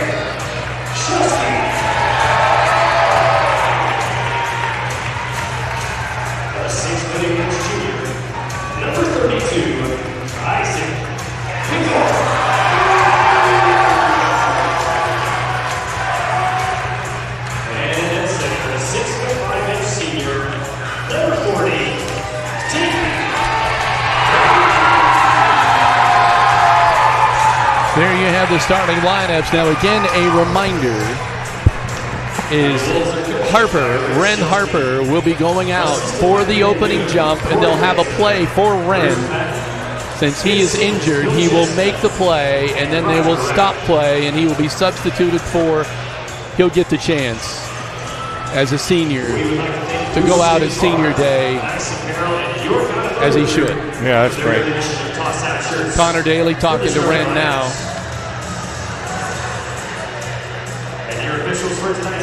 As you see, that's why Jackson Miller at 5'8" is out there to jump against the 6'8". That's so they can get the ball to Ren. Oh, he throws it out of bounds. He throws it out of bounds. Oh, that even kills me. Carter Crum will be checking in. But Ren Harper Had to hug with gets Coach the Britton. ovation he deserves. Let's just listen in.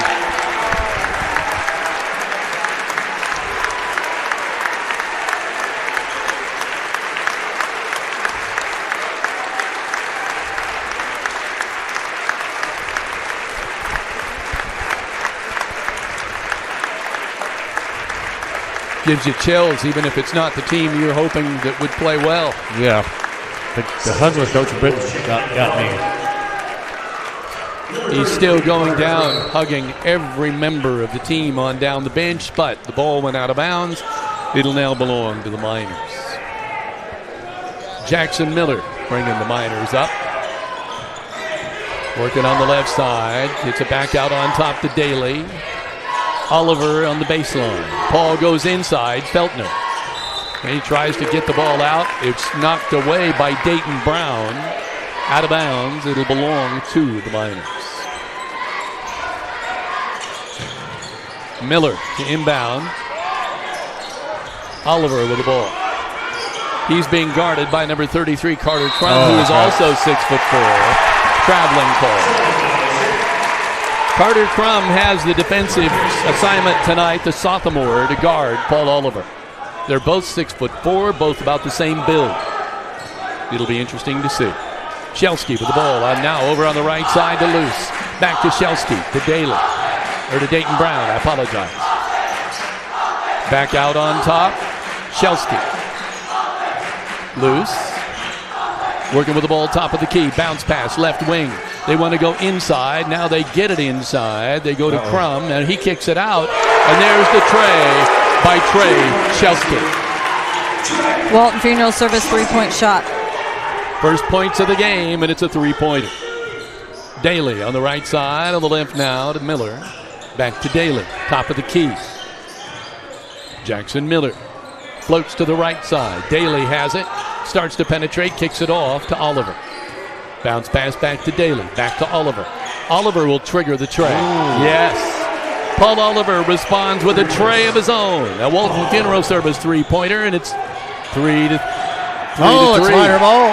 Oliver knocks the ball off Isaac Pickle, who was standing there watching as it was about to go out of bounds. Oliver reached over, grabbed it, and threw it off his legs. Miner basketball. Tremendous play. 3-3. 6:20 to play, just underway. The Miners on the road against Parke Heritage. Connor Daly with it out on top. Paul Oliver on the left. Back to Connor. Right side, Miller. Daly penetrates, feeds it out. Feltner, bounce pass, top of the key, Miller. Right side, Oliver. They're floating in his zone. Daly back out on top. Oliver alone. Starts to penetrate, pulls out. Cooper Smith with the shot, rims out, no good, and we're coming the other way. Shelsky with the ball on the left wing. Pickle back to Shelsky, directing traffic. Wants to look inside to the big fella. Pickle, and the pass there is pulled off. Intercepted. Dayton Brown was supposed to get it. He couldn't. Cooper Smith with the ball. The follow, no good. The third follow, good. Feltner and Cooper Smith were staying at it. And the third try was the doozy. 2 points for the Miners. They lead now 5-3. Shelsky, Trey. In and out, no good. Rebound is pulled down and out of there by Weiss. Shot up, no good. Rebound knocked out of bounds, and it should belong to the Miners. About took out WTWO's Grant Pugh right there.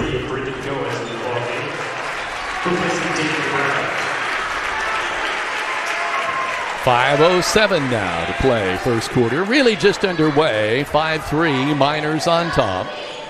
Daly with the ball. Oliver started to go inside to Feltner, thought better of it. Daly. Feltner. Daly. In the lane, kicks it out. Jackson Miller. Oliver, top of the key. No good. Rebound, fought for and pulled out of there by Feltner. Jackson Miller with the tray. Walton Funeral Service tray, Miners up 8-3. And that was Feltner fighting to get that rebound that put those 3 points on the board. Shelsky over on the left side to Goins. Back to Shelsky. Goins, I'm sure that's how that's pronounced. With it on the left. Shelsky now starts to penetrate in the lane, kicks it back out. Loose with the ball. Goes inside to the big fella Pickle. He hits the cutter off the glass. Shot good by Carter Crum. Off the glass. Nice effort by him. It looked like he was boxed up underneath. 8-5 now. Miners still with a 3-point advantage, and they have the ball working at the logo. Miller hands it off to Paul Oliver. Back to Miller to Daly. He'll take a tray. Boom. Connor Daly with the Walton Funeral Service 3-pointer, and it's 11-5 Miners. Miners are 3 for 3, 3-point shooting to start this game. Shelsky on top, goes inside, is shot up and no good by Carter Crum. Miners with the ball and a chance to stretch this lead. It's already 6. It's like they're in a 1-2-2 zone against the Miners. Jackson Miller has to run down an errant pass. It was kind of deflected. Oliver with it out on top. Goes underneath. He's trying for Feltner. It was a bullet pass. Hayden couldn't quite bring it in.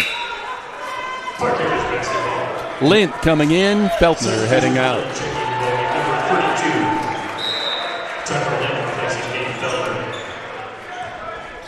Shelsky's walking the ball up. Across the logo on the right side. Loose. Shelsky. Goins. Loose. Goins. Now they go high. Crum wants to pass and does. And a great feed to the big fella, Pickle. 6'8". Isaac Pickle gets his first 2 of the night. Good passing inside by Pickle. Jackson Miller. Left side Daly. Right side Oliver. I should say Crum made that pass. Miller, right wing. Daly on top, fakes the 3, kicks it back out to Oliver. Oliver will take the tray. That's off the glass, no good. I'm not sure he intended that to be off the glass, but Shelsky with the ball coming the other way. Goins back to Shelsky, fakes the 3, feeds it back to Goins. He doesn't want to take the tray, kicks it over on the right side on the wing. Shelsky is there. Back out on top, Goins, now on the left side, Loose. Goins, Loose. He'll take the tray and hit it. Walton Funeral Service 3-pointer for Braden Luce. He averages 10. The 6'1" sophomore able to put that one down to make it a 11-10 ball game. Miners by 1. They had a 6-point lead and it has evaporated quickly. Lint turns around. Tucker shot no good. And the foul is going to be called on Tucker Lint.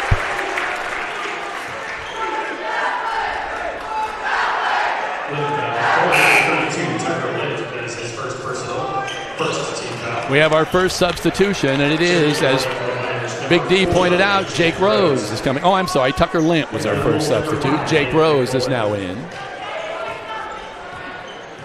So now we have Jackson Miller, Daly. There it goes again. Lint, Rose, and Rose gets the foul there. The kid who just came in, number 5, Leighton McCollum, got position. Leighton McCollum at 6'3", going to the line. See, he's number 5. Be the first free throw of the ball game for them. No good. He's a 6'3" sophomore, averaging 4 points a night. 2 dribbles, make it 3. Shot in the air, no good. Oliver with the rebound. Oh my. They call a jump ball. Paul Oliver got the rebound, turned around and 2. 2 Parke Heritage Wolves were on him, but it's still Miner basketball. Miners get it. The possession arrow was in the Miners' favor, but it will not be now the next time. Jackson Miller bringing it up. Left side, Daly. Back to Miller, working at the logo. Daly drives, feeds Oliver on the left baseline. Goes into loose. Boy, they're really being physical. Yeah. Oliver wide open. It's a 3. Walton Funeral Service 3-pointer for Paul Oliver. Inside-out game. That's what works real well. Goins, left side. Shelsky back to Goins. Goes inside now. They kick it back out. Errant pass by number 5, McMullen. Turnover number 3 for the Wolves. The Miners have 2. Pickle is coming back into the ball game, and let's see who's going out. Number 5, McMullen, is going out.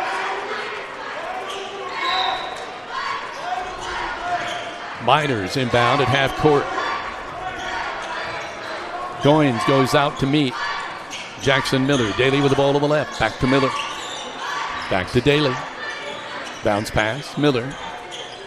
Well, Lent's working hard on the inside, trying to get open. They're trying to get him the ball. Jake Rose with it now on the right. Back to Miller. Back to Jake. Back to Miller. Rose, right side. Miller, right wing. Now Miller floats his way back to the logo at center court. Gotta get rid of it. Feeds it out. Daly. Hard off the back iron. Rebound is pulled down and out of there by Crum. Shot at the buzzer, no good. The Miners at the end of the first quarter have a 14-10 advantage on the Stanger Homes scoreboard. This is Raider Media Sports.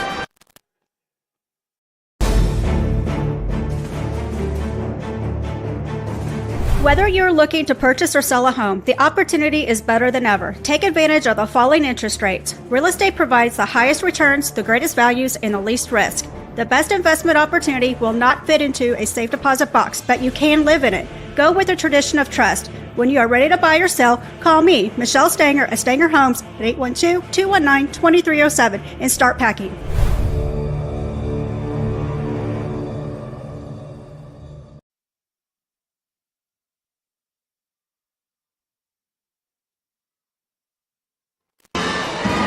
Welcome back to Raider Media Sports. We want to do a quick check-in for those that are commenting on Facebook. We want to say hello to Kathy and Niall Regal.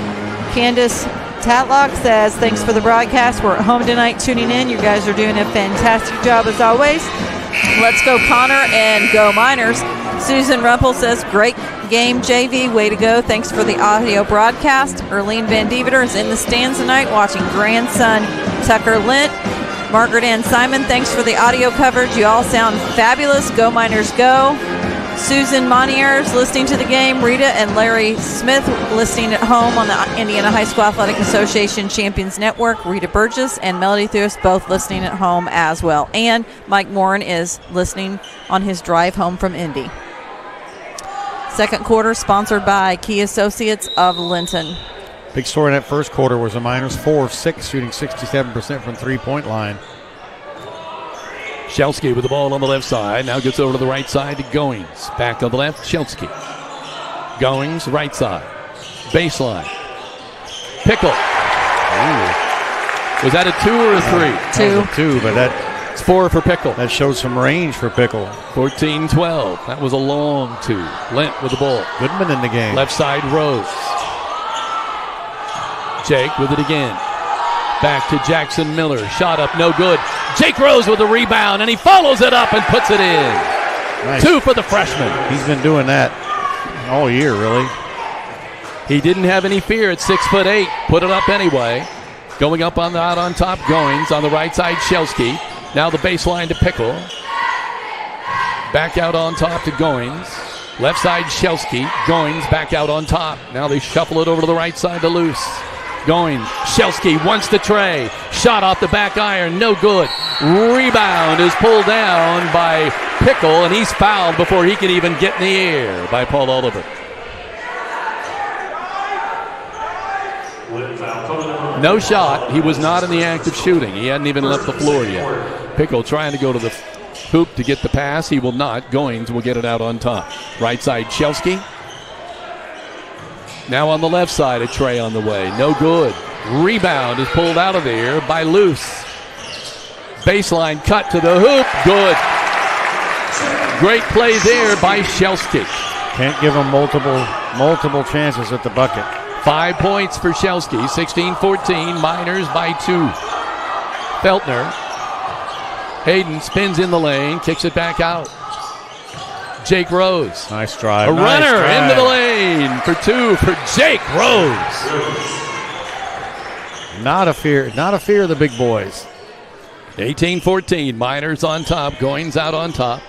Left side, Miners now in a zone. I think it's a 2-3, but I'm not sure. We'll see here in momentarily. With it on the right side is Luce. Left side now. Now inside. Moving with the left hand. Spinning back around. Shelsky feeds it out. Out on top. Luce. Left side Goins. Now they set it up again. Right side Shelsky. Goins out on top. Wants the tray. Shot on the way. No good. Rebound. Wow. Shelsky gets it away from Lint. Takes it to the cup. No. Rebound pulled down by Oliver. Running and gunning the other way. They double team him. He's in trouble. Gets it over to Lint on the left side. Miller back to Lint. Oliver wide open. Shot on the way. No good. Rebound is pulled down by big 6'8" Pickle. Shelsky left side. Feeds it to Luce. Shot on the way. No good. Rebound Oliver. Paul gets it out on top. Miller standing at the logo. Shelsky comes out to meet him. Lint bounce pass. Over to Rose, back to Lint. Back to Rose. He hands it to Jackson Miller. The quarterback. Miller sets it up. Goodman, not Lint. Goodman in the ball game now. Thank you, Big D. I don't know how many quarters he gets. Yeah, I mean, he played all 4, so Rubin on the left side. On the right to Jake Rose. Back to Jackson Miller. Second quarter already. Boy, this thing is flying. Yeah. Goodman with it on the left wing. Wants to go to Miller. Trapped. Trying to get rid of it. Does now to Feltner. Jake Rose. Miller. Inside. Feltner. Shot no good. Blocked.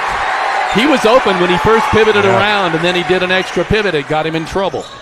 Working over on the left side. Jumper Shelsky. Up no good. It caroms right back to him. Off the glass and an and one, I believe. Number 22, Blues, got the rebound. He was fouled as he put it back in. He'll go to the line for the and one. He didn't even know he got fouled. Did you notice that? He was already running back the other way. Second foul on Oliver, and he can't get 3 in the first half. 4:01 to play in this first half. Lent coming back in for Oliver. Cooper Smith coming in for Reuben Goodman. And as I see Jackson Miller. Daly comes in for Rose. Oh, Rose still out is still playing. Yeah, so you were right. Miller. Free throw is up and good by Luce. He now has 6. He's averaging 10. Shade under 4 minutes to play now in this first half. They go inside. Lent kicks it out to Daly. Good defense by Shelsky there. Connor to Jake Rose. Timeout. Linton Miners. 3:43 to play. Second quarter. It's 18-17. Miners by a point on the Stanger home scoreboard. This is Raider Media Sports. At Violet & Company, we love assisting each of you in all of life's special moments. We are a locally owned floral shop at 69 North Main Street in downtown Linton. Contact us at 812-847-3208 to purchase your arrangement for any special occasion or stop in for that perfect gift. Stay in touch with us on Facebook under Violet & Company for upcoming events and to see our latest creations. We encourage you to live life in full bloom.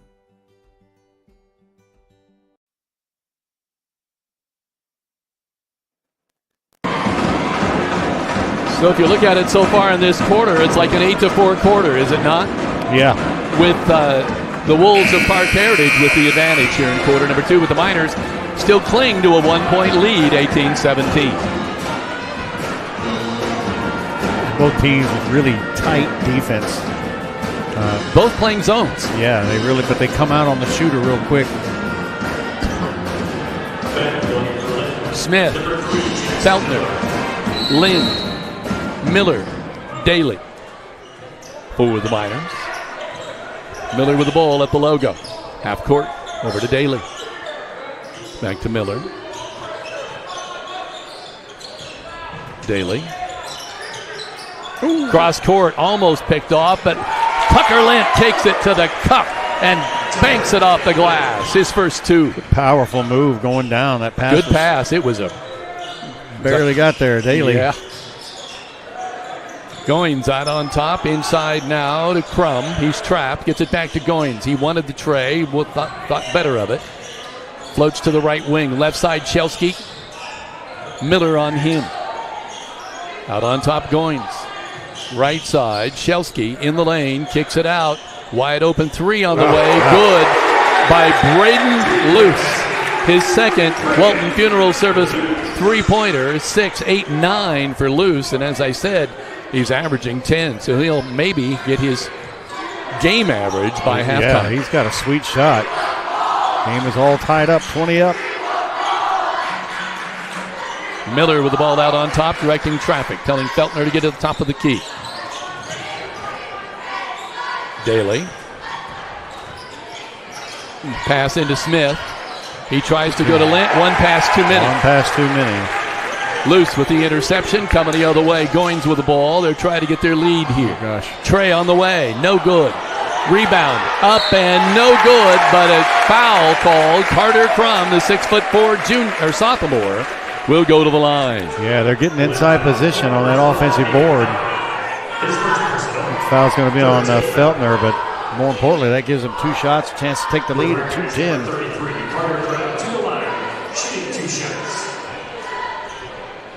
The first free throw by Crum. Good.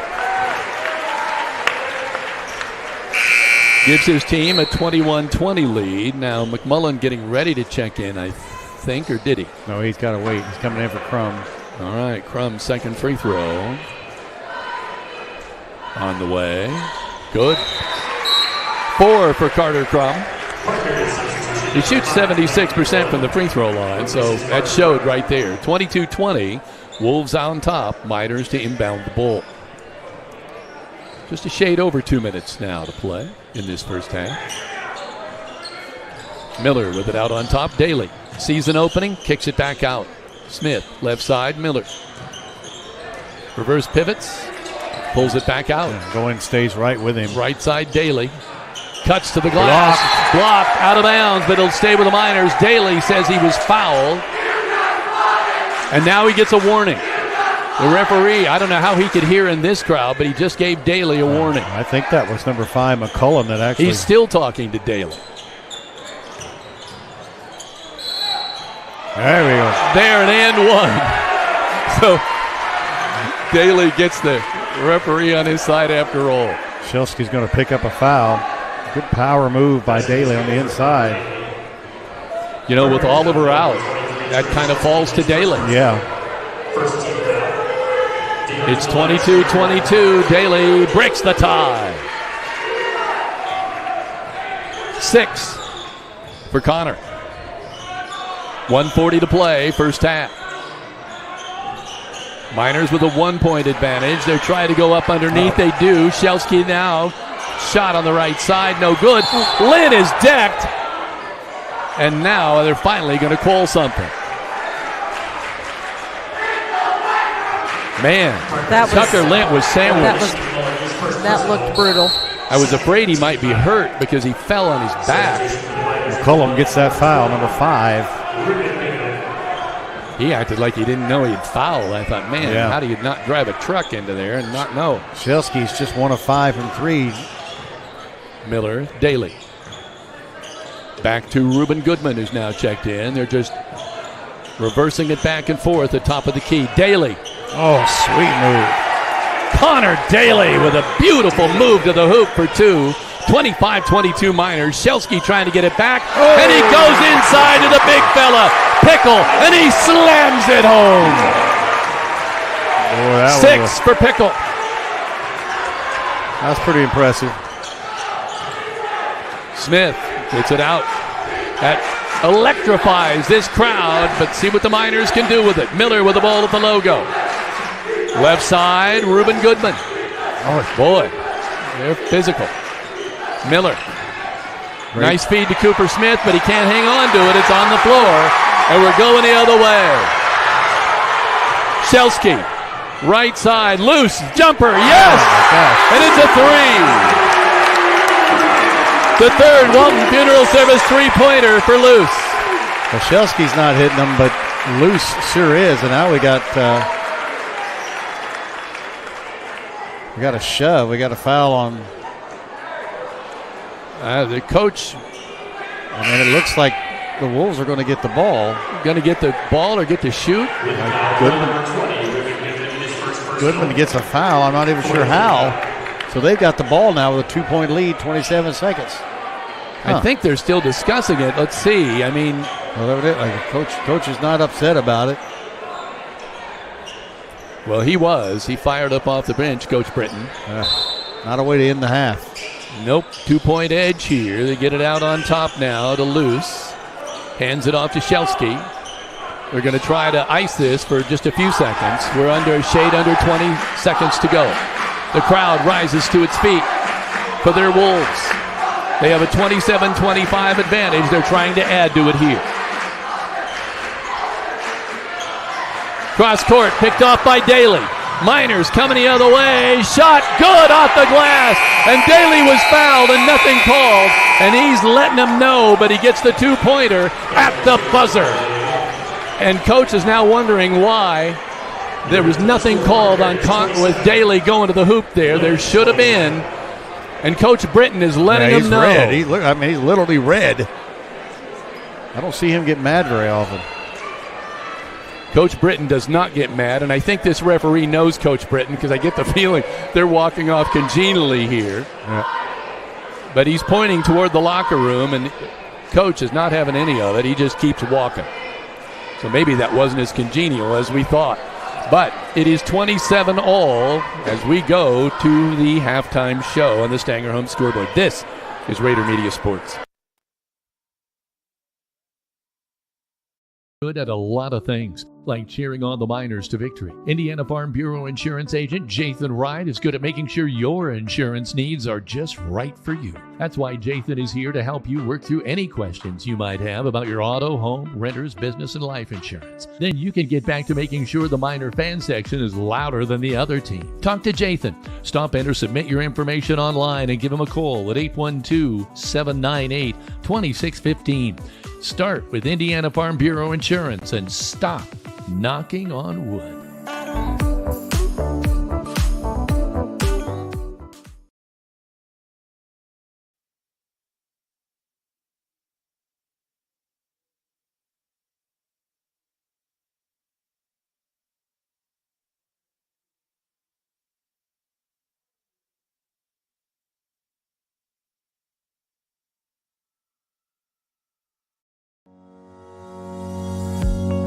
Is your family protected? Contact me, Alicia Cornelius, your Indiana Farm Bureau insurance agent, to discuss your home, auto, farm, life, or business needs.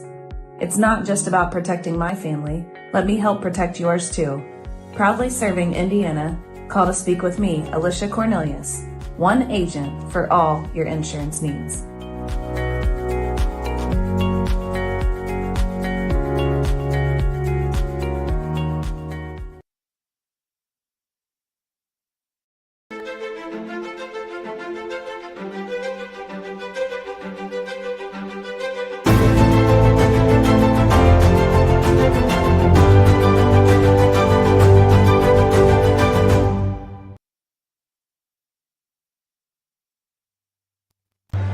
Welcome back at intermission. We have a 27-all tie. It looked like Parke was going to get the last shot, but no dice.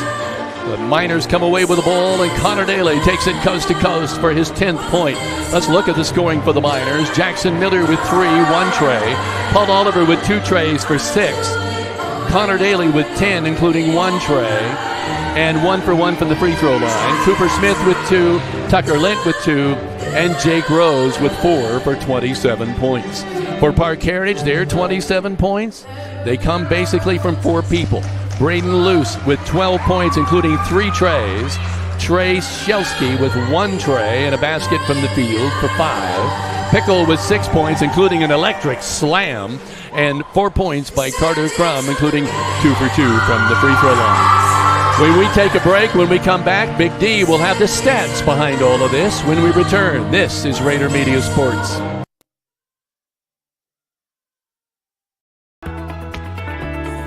After high school, I worked in a couple factories, and then my dad convinced me to go to the apprenticeship program. I have pension, I have health insurance, I have an HSA, am paid while I'm learning and training. Like being able to see what work I've completed. They'll be able to go to school and get paid while they go to school, still receive a college degree, and they'll be making a great career salary-wise once they finish.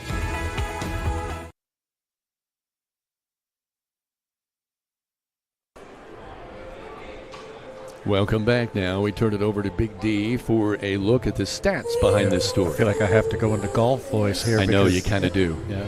Things I've looked at, Linton is shooting a solid 50% in every facet of the game, 3-pointers and 2-pointers. So they're overall are 11 of 22, so that's a pretty good start for them. They've got 14 points in the paint, been able to attack in there. Linton's only been to the line 1 time tonight, 1 and 1. That was it. Obviously, Coach Britton unhappy as he went to the locker room with the officials on the calling there. Parke Heritage has gotten the benefit of a few calls. 6 of 8 in the second quarter for the Miners. That was pretty good there. Parke Heritage has been impressive on the offensive glass. They've got 7 offensive rebounds. As you would expect, Pickle, the 6'7" kid, he's got 4 total rebounds, just 1 on the inside. It's been Braden Luce on the offensive rebound that's been able to get it. Speaking of Luce, he was 3 of 6 for 3-pointers in that first half, and really seemed like to be the trigger man. 12 of their points come from him. 75% for the Miners in that second quarter, 67% for Parke Heritage. So both teams shooting the lights out of the ball really pretty good with all the pressure going on. And as we expected, this ball game was 27-27. Thankfully, the Miners were able to. Great play by Daly. Gets down there. Amazing to me. He gets the ball up just before the buzzer goes, and the Miners end on a high note. It is a very physical ball game, but the Miners are not getting the benefit on their end of the court. But they're going to have to learn to play through it because you can't lose your composure in this game. You're right, and we've already seen the officials give a warning, and we've seen some things we've seen that. Both, I wondered if there might not have been the same thing to the coach as they were heading off. So Daly gets one, and the coach might have been cautioned as well. Coach Britton was almost. He doesn't get upset that often, but I didn't even see the play. But the Miners have got to keep their composure. We're on the road. We're in adversity. We're going to face adversity as we go to Eastern Green, because most everyone in that gym is going to be against Linton, whoever's playing the Miners. So they've got to remain cool. Heather, we'll toss it back to you. Well, I want to take a moment here to catch up on Facebook and YouTube, and we know that there's lots of options for you to be able to watch and listen to tonight's game, but we are thankful for our faithful who are continuing to watch or listen to us, rather. So we'd like to catch up here on Facebook. Patty Jones listening to the broadcast, sounds like a crazy game. Go Miners. Teresa and Tony Klusner says, good luck, Miners.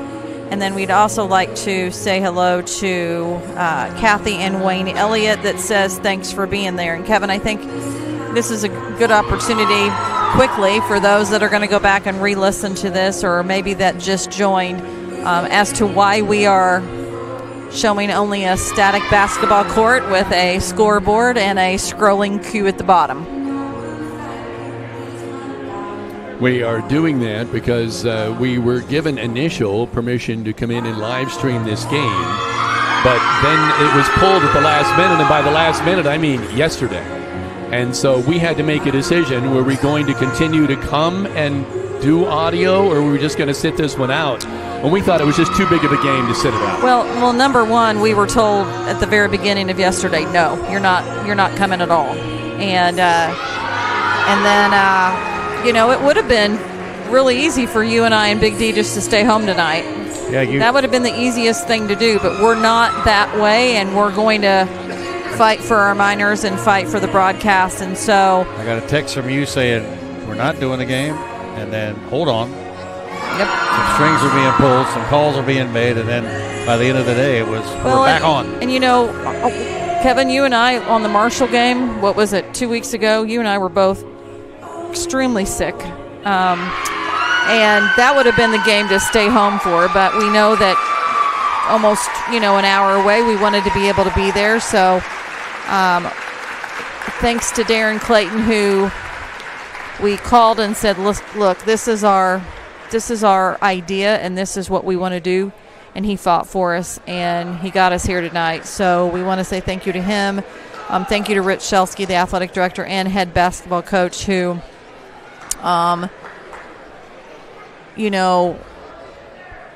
saw the importance of us being there. And we know that there's other radio stations. I know that there's at least 2 radio stations here. They have it up on their huddle. They have another network that is broadcasting it. And from what I'm hearing from other people who are toggling back and forth with us and the other network, is we're being pretty fair down the middle. I guess apparently it's not going so well on the other network. So shocked. But thank you to the faithful who are probably, if I had to guess, watching another game going on in Greene County or a collegiate game and listening to us. We do appreciate it. I know the minor fans appreciate it. And at the end of the season, this game can be watched and rewatched and listened to as much as you want, because after we archive the game tomorrow night at 9 o'clock, it will stay in the archives until the end of the sectional. Well, one thing we know, Heather always gets communications from other coaches about wanting to watch our feed after the.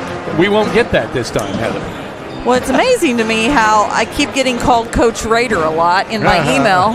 Can you send me this game? Can you send me this game? You don't have to tell anyone about it. Just, nope, I'm not sending you the game. Have to tell anybody, sure. I'm not sending you the game. I'm sorry. So, but we do appreciate those that are continuing to follow us. I love this gym.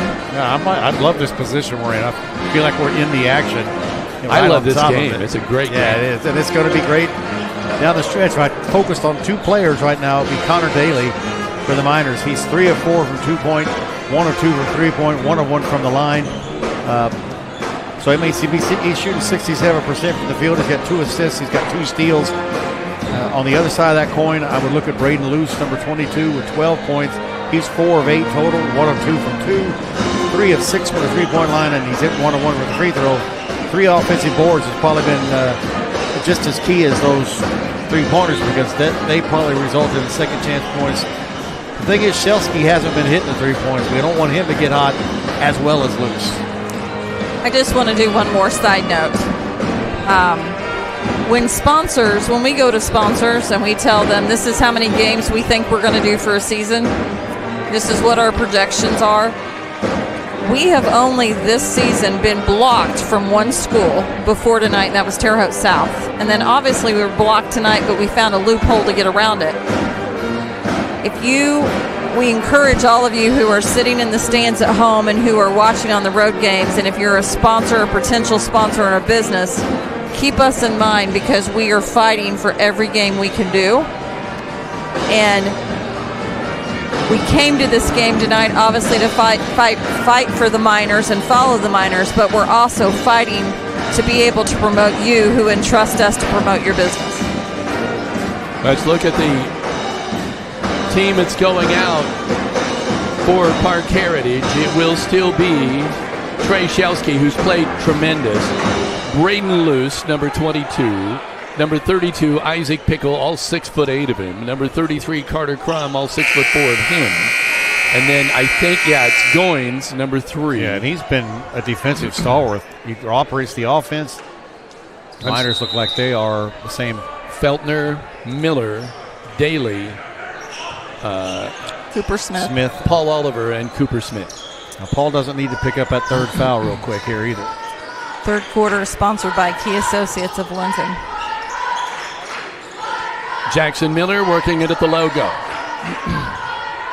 Oh, Feltner's wide open. Right side, Oliver.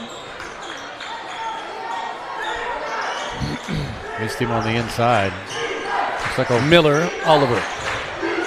It's again like a zone, but the Goins comes out and gets right on Oliver. Almost got that shoulder dropped.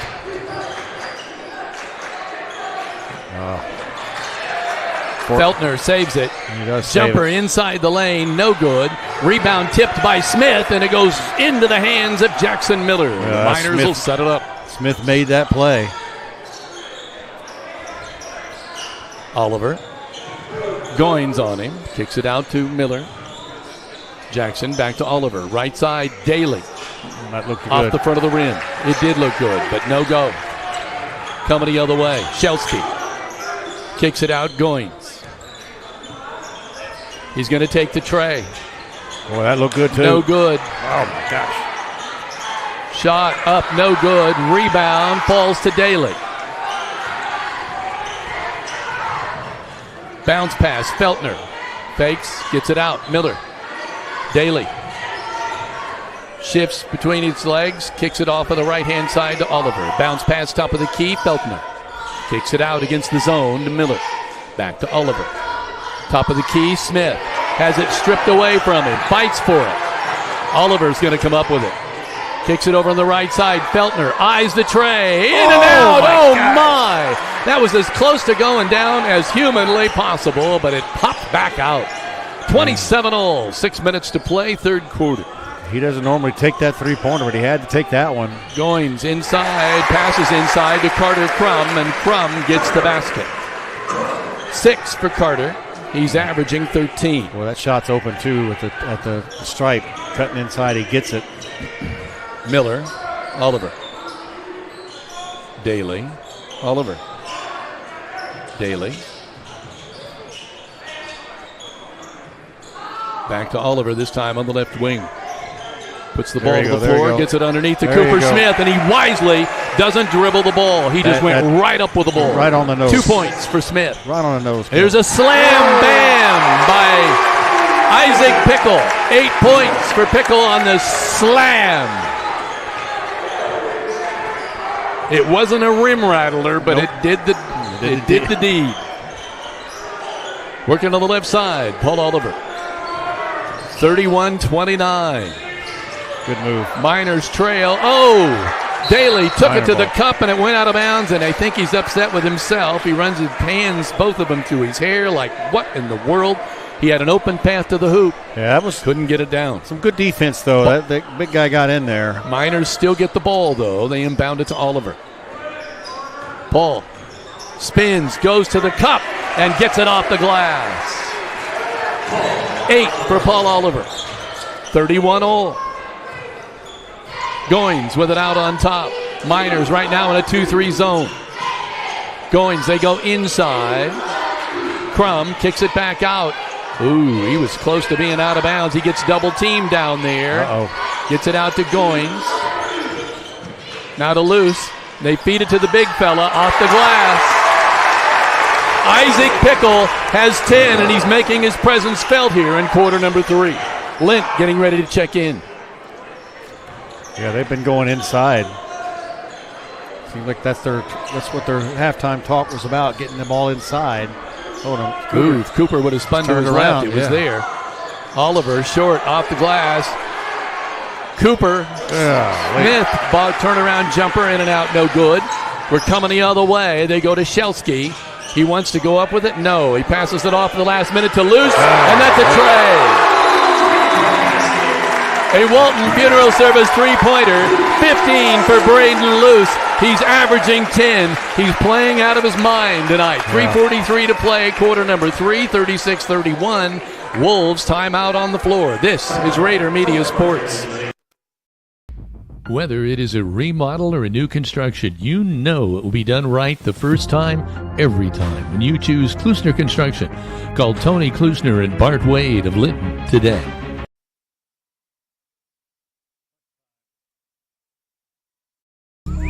Some see a coach sending a runner home. We see a mentor guiding a student athlete into the future. Proud to keep education in front of athletics since 1903. Coach Matt Britton standing up, talking to his team while the student section's going bonkers. They are. It's great. It's a great Heritage. It's a great student section. They've been doing all sorts of cool stuff. Apparently it's pajama day for the student block. This is crunch time for the Miners now. Miners, it's the biggest they've been down, 5 points. Don't want to get down by more than this on the road. Almost a steal. Oh, Jackson, Miller with the 3. The Walton Funeral Service 3. He has 6. Shelsky coming back the other way. Boy. Shelsky wants to go to the cup. Off the glass, no, but an automatic whistle. Boy, it's almost like the, when there's a scrum, they always immediately go to jump ball. Yeah. This ref, 1, 2, 3, 4, 5. This will be the 6th and 7th free throws. The Miners have had 1. Yeah, 1 shot. And to me, that looked like Linton went straight up. Shelsky hits the first free throw. It's 6 points for him. What you're supposed to do is go straight up with your hands straight up. Looks like Shelsky brought the Miners drive and take it to the cup. They don't get the benefit of the calls tonight. He hits the second one. 7 for Shelsky. Press. 38-34. Miller with the ball. Loops it over to Daly across the timeline. Back to Daly. Oliver. Well, I tell you what, Goins. Miller. He's going to try another one. Off the front of the iron. No good. Gosh. Rebound put up there by Lint. Oh, and they say it's going to be off Tucker. Out of bounds. It'll belong to the Wolves. That was a nice play by Lint. Almost putting that in.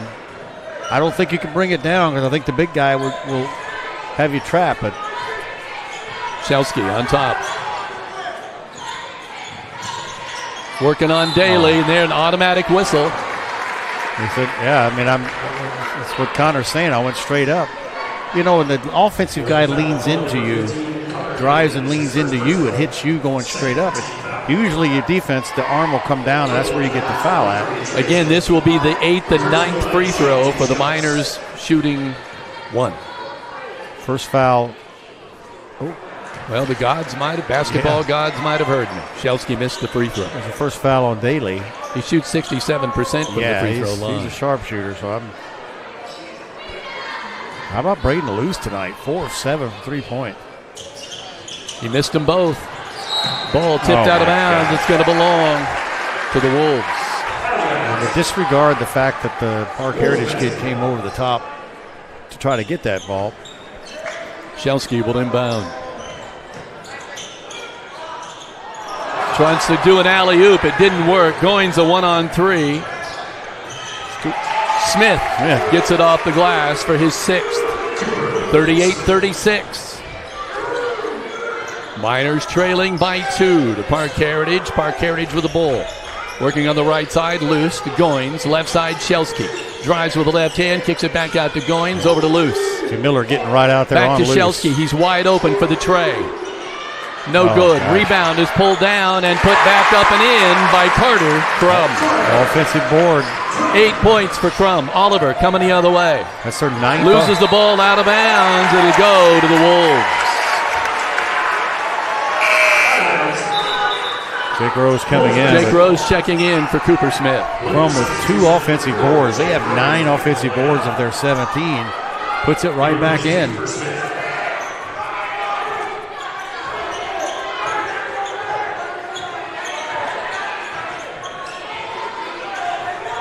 Shelsky with the ball. Just under 2 minutes to play in this third quarter. 40-36, 4-point advantage for Parke Heritage. There you go. Daly with a steal. Oliver with a rebound. Up and in 1. 10 points for Oliver, and we finally get a foul. He'll go to the line. I don't know how you could not have called that. Foul is going to be on Luce, number 22. Goins tried to do the flop, but it didn't fly. The referee didn't bite on that one.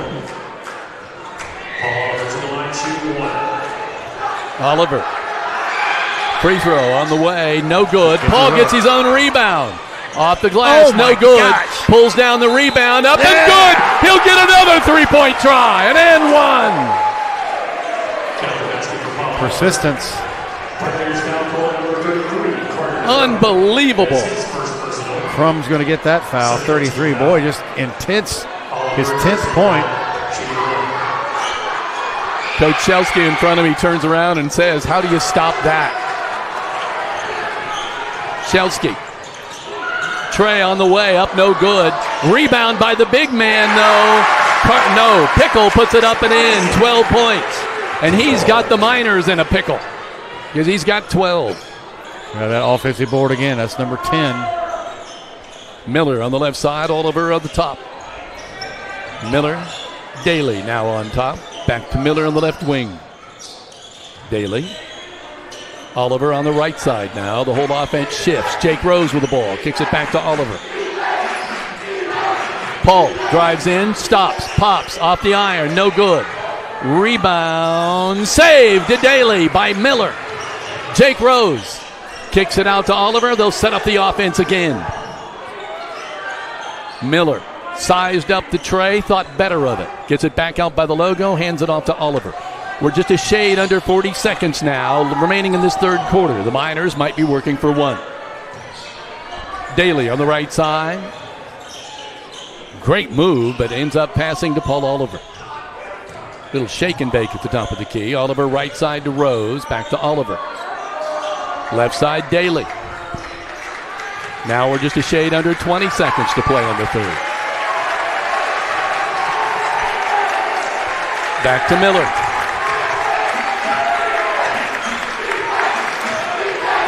Lint.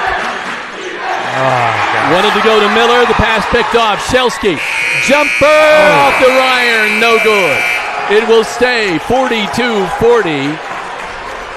Parke Heritage by 2 over the Miners as we head to the fourth and final quarter. Don't go away. This is Rader Media Sports.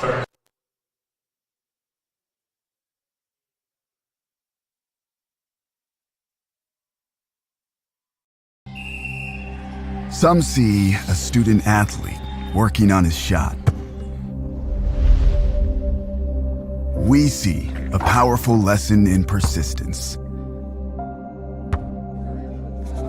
Some see a student preparing for success on an exam. We see a student athlete preparing for success in life. Some see a student athlete working hard in the weight room. We see a future leader learning there are no shortcuts to success. Some see a start to a swim meet. We see the starting blocks for life. Proud to keep education in front of athletics since 1903. This last quarter brought to you by Key Associates of Linton. Big D, were you about to say something? No. Heather, was that you? There was a big fall off for the Miners shooting in that quarter. These guys, Parke Heritage, were on fire, but the offensive rebounds were the big thing. Shelsky with the ball out on the left wing. Dribbles with the right hand, kicks it back over in the corner to Goins. Drives in, travels. Nothing called. Now they go inside. Shot up off the glass. No good. Rebound pulled down by Oliver. Crum was all over him. Those two are really going at it, which is good. I mean, in a good way. They're just being very physical with one another. Miller with the ball on the left side. Daly. There you go. To the cup. Has it rejected. Great rejection. Coming the other way. Shelsky. Right side, Loose, back to Shelsky. Left wing, go to the right wing to Loose. Tremendous block by Miller Loose. picks him up. It looked like Daly had an easy one, and it was not going to happen. Get it over on the right side. They say Daly touched that ball as it went out of bounds. It was intended for Shelsky. Carter Crum will inbound. Gets it into Shelsky. Jake Rose will go out to meet him. Goins on the left wing. Miners in a 2-3 zone. Shelsky shifts over to the right side to Loose. who, as Big D points out, has been dangerous tonight. Left corner, Goins, shot, good.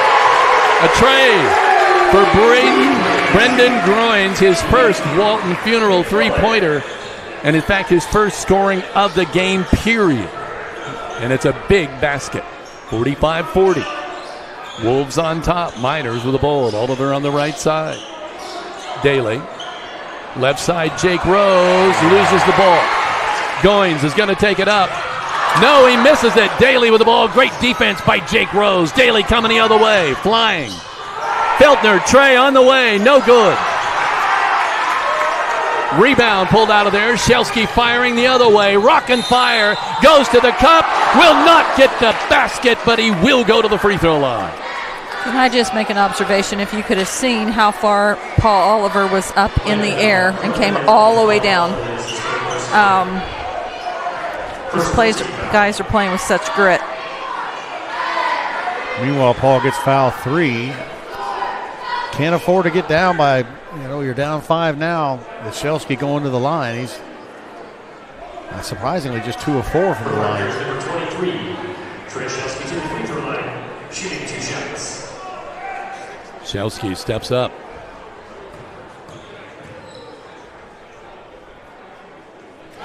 Hits it.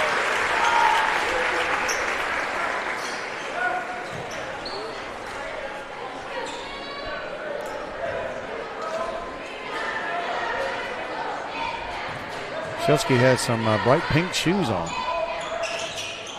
Misses the second free throw. So it's 46-40. Parke Heritage by 6. Miners need a basket here. Ooh, the Euro step. And he gets it, and he's fouled. Jackson Miller does the Euro step into the lane, makes the basket, and is fouled. This could be an and one. That's just what you needed. Crumb's going to get the foul. It's 2 on him. Cooper Smith in for Jake Rose. Needed that, Kevin. Jackson Miller needs to hit this one. Nope, in and out, no good. We're just 1 of 4 from the free throw line. Shelsky with the ball. Walks it up at the logo. 5:40 to play in the ball game. He's going to take it right to the lane, and he gets the foul in the and one. Shelsky will go to the line. Yeah, he saw the opening and just shot through there like a rocket. He has 10 on the night, gunning for his 11th here. Lent to come in. Feltner going out. Yeah, he went right by. I mean, just lowered his shoulder, went right down that pipe. And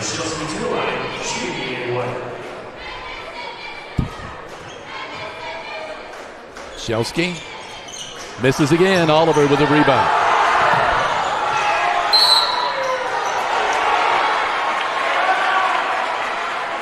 Jump ball. Possession stays with the Well, they call it jump ball. And I think it'll still belong to the Miners. Yeah. Daly to inbound. Miller across the timeline to Daly. Back to Miller, top of the key. Looking to the right, that's where Daly is, and with Cooper Smith as well. Now goes back to Oliver on the left, back to Daly out on top. Oliver's going to take the tray. Oh, man. No good. Not close. But it's just stolen by Jackson Miller. How did he do that? He literally ripped the ball away from Braden Luce, who had the rebound. Yeah. Right in front of the official, too. So it was almost like a linebacker running up on a running back and grabbing the ball and just taking it. That's a break for the Miners. Well, they need it. 48-42. Oliver loses control of the ball, kicks it out. Miller runs it down. Left side, Daly.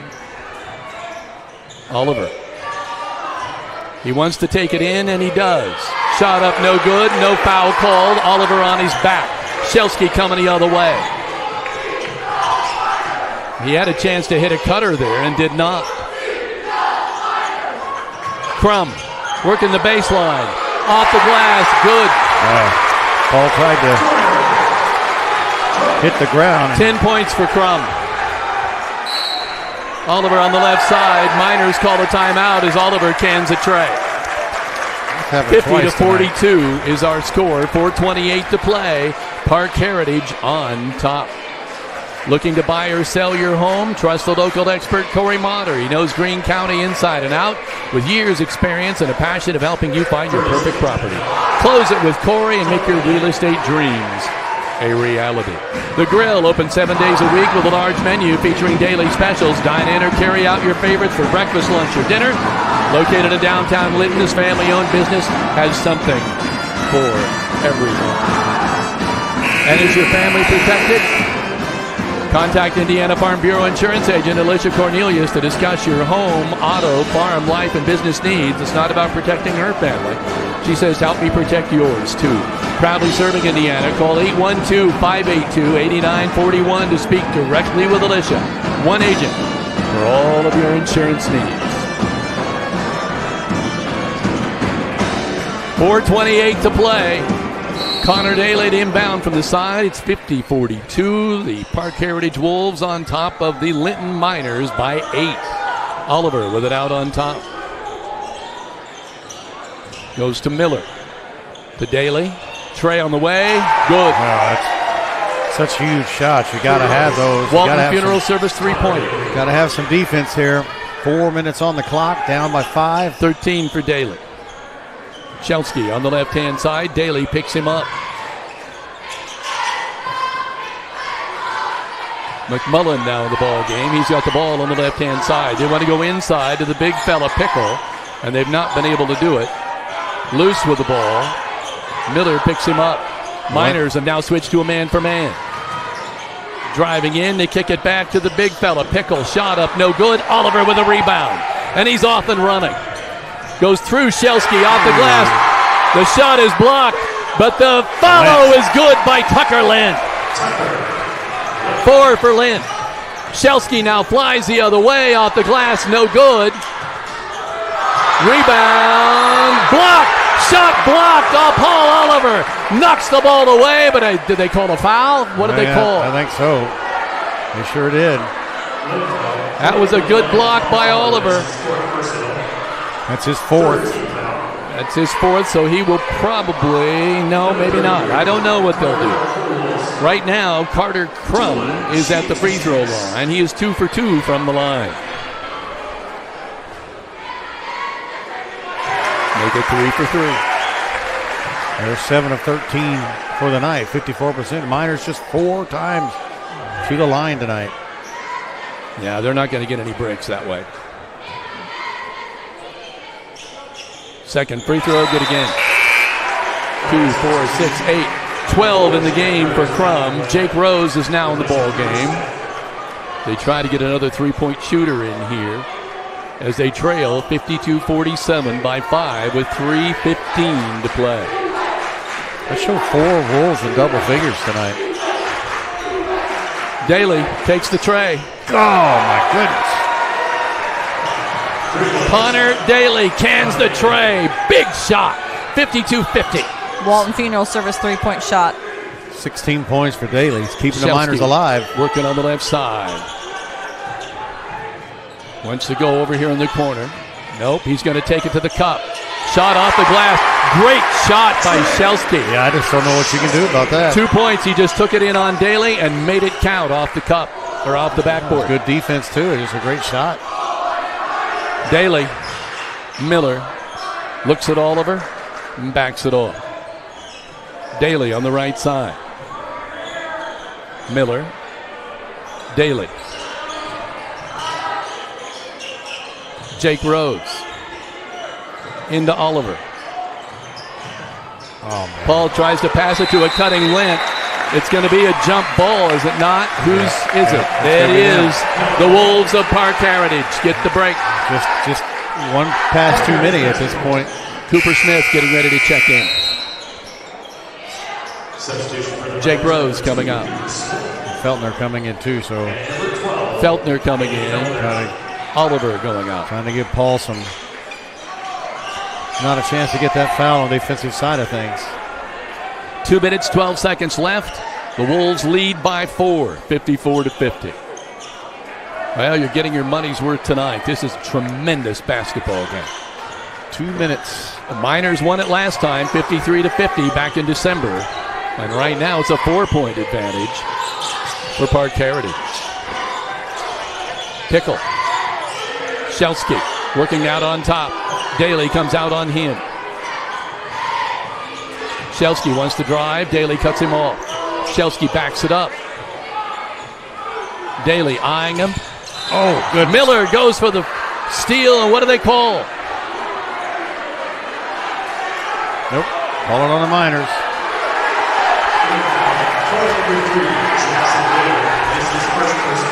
Jackson Miller looked like he got out there. Could have gone either way, Kevin, I think. Getting ready to inbound the ball now as McMullen gets it in to Shelsky. Miners are not going to get a break tonight. They're going to have to just take this somehow. And there's no shot clock, so you can sit around and dribble all day. Oh, here comes Luce. Go to the big fella Pickle. Now to Shelsky. Daly is on him. Now they get it over on the right side. Luce guns it. Three points for Luce. That's 18 in the game. That's a Walton Funeral Service three-pointer, and that could do it. 1:10 to go in the game, 57-50. The Wolves can sense they're swarming around here, thinking they've got this one in the bag. Yeah, I mean, I don't know how you. They're trying to pressure Shelsky, and Jackson Miller came more. I actually think Jackson Miller was trying to foul, and Luce had a chance to set, dribble, count to 10, say his ABCs, think about what he's going to eat after the game, sink that tray. He is 5 of 8 from three-point land. So 1, 2, 3, 4, 5, 6, 7, 8, 9, 10, 11, 12, 13, 14 free throws so far for Parke Heritage. Yeah, Miners were just 1, 2, 3, 4 for the Miners. And we haven't hit them. We've 1 of 4 on that. Wow. A lot of physical play on both sides of the court.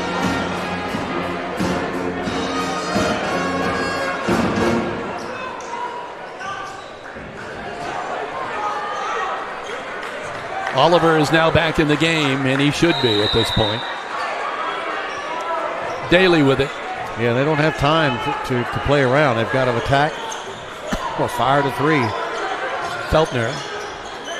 Right side Daly. Miller.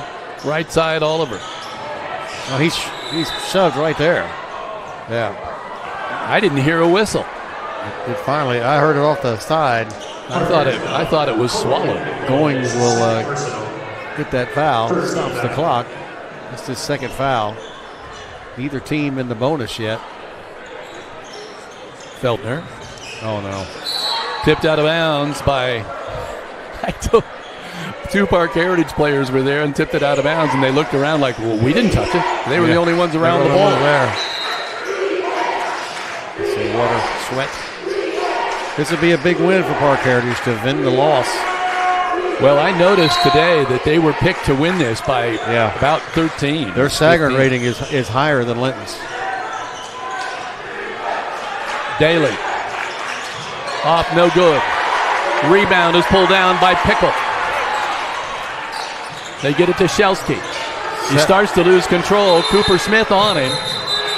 Well, you're right. I can hardly hear that whistle either. There's a timeout by Shelsky, Coach Shelsky, with 35 seconds remaining. 57-50. Wolves on top. Full timeouts. Want to invite you to stay tuned for the E2 Custom Creations post-game show. We're going to assume Coach Britton will be up. This big of a game on the road, I don't know for sure. Isaac Pickle, 6 of 8. Most all of his shots coming inside the paint. They got 22 points inside, 11 of 18. Miners are 12 of 23 inside the paint. 16 points from Connor Daly, 10 from Paul Oliver. But by my book, Kevin, you can verify it, I saw 4 Parke Heritage kids in double figures. So the balanced scoring, again, I'm 2 points off somewhere. No, you're right. Crum, Pickle, Shelsky, and Luce all are in double figures. And remember, they're playing without Ren Harper. And without the other, Joel Miller. I love that I see him talking to his teammates, giving advice. You got to love that. I do notice he doesn't have any knee brace or anything on his knee. The crowd, the student section on their feet while the band was playing during that break. They're ready to explode. 35 seconds to go. Shelsky's going to dribble all the way to the opposite end of the floor. And now get it over on the left side to Luce. He's double teamed and calls an immediate timeout.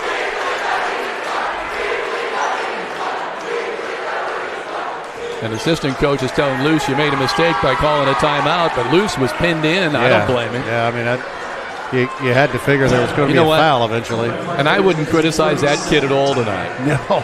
18 points for that kid. He's been the difference maker, 18 points. And I also want to say that Carter Crum, 12 points, 4 for 4 from the line, 4 from 6 from the field, 3 killer offensive rebounds, and I think he put them right back up and in.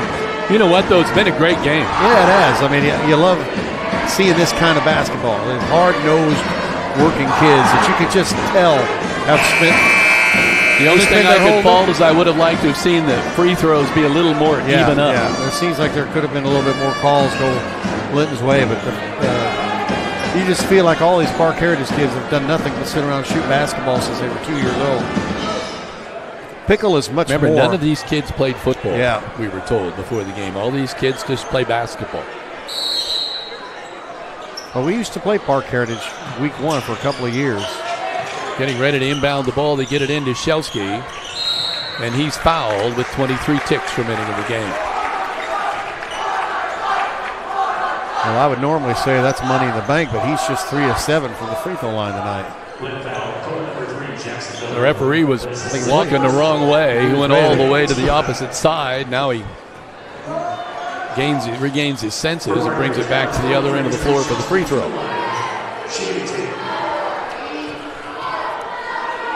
Shelsky will get a pair.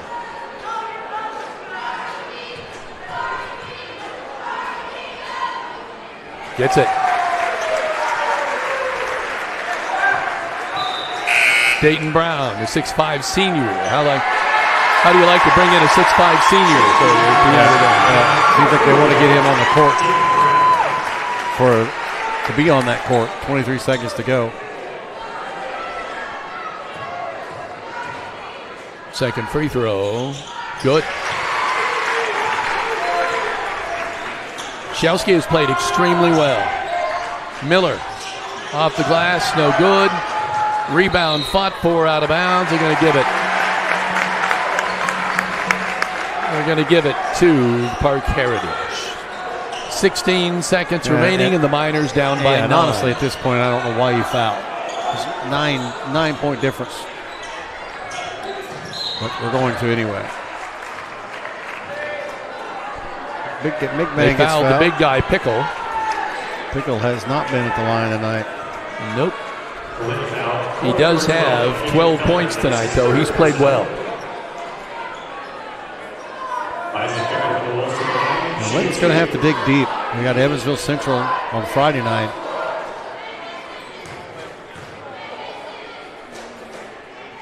He hit it. I'll tell you, everybody stepped up for the Wolves tonight. They really have. They were ready to play. Senior night, number 4 coming to town. 60-50, 10-point advantage. Make it 11 as Pickle hits them both. Oliver brings it down across the timeline, gives it to Daly. They don't have time. No, they don't, but Oliver with the tray on the way, no good. Rebound is pulled down, and that's going to do it. It will be Parke Heritage winning 61-50 by 11. Senior night for Parke Heritage. They were just a little too much for the Miners tonight. We'll be back with the E2 Custom Creations post-game show when we return. This is Rader Media Sports.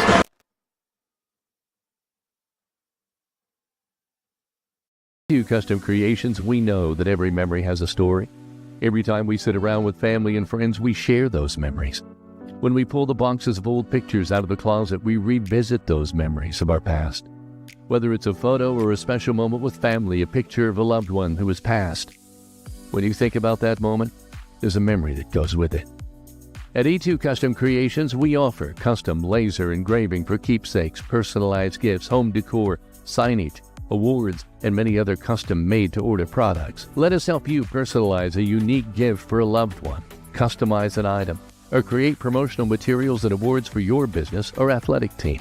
Our services include engraving and cutting on a variety of materials, including wood, acrylic, leather, granite, marble, glass, and coated metals, just to name a few. If you have an idea, reach out and let's talk about how we can bring your idea to life.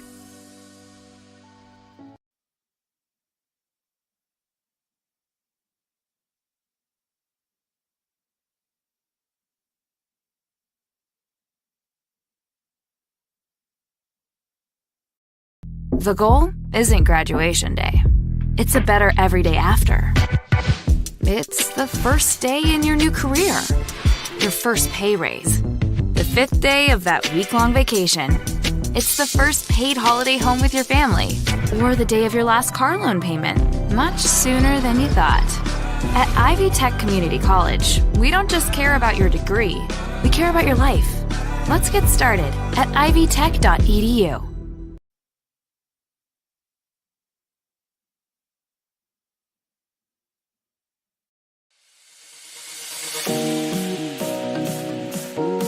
Hello, everybody. Kevin Rader, and I am here at Eastern Green High School with the second season all the game.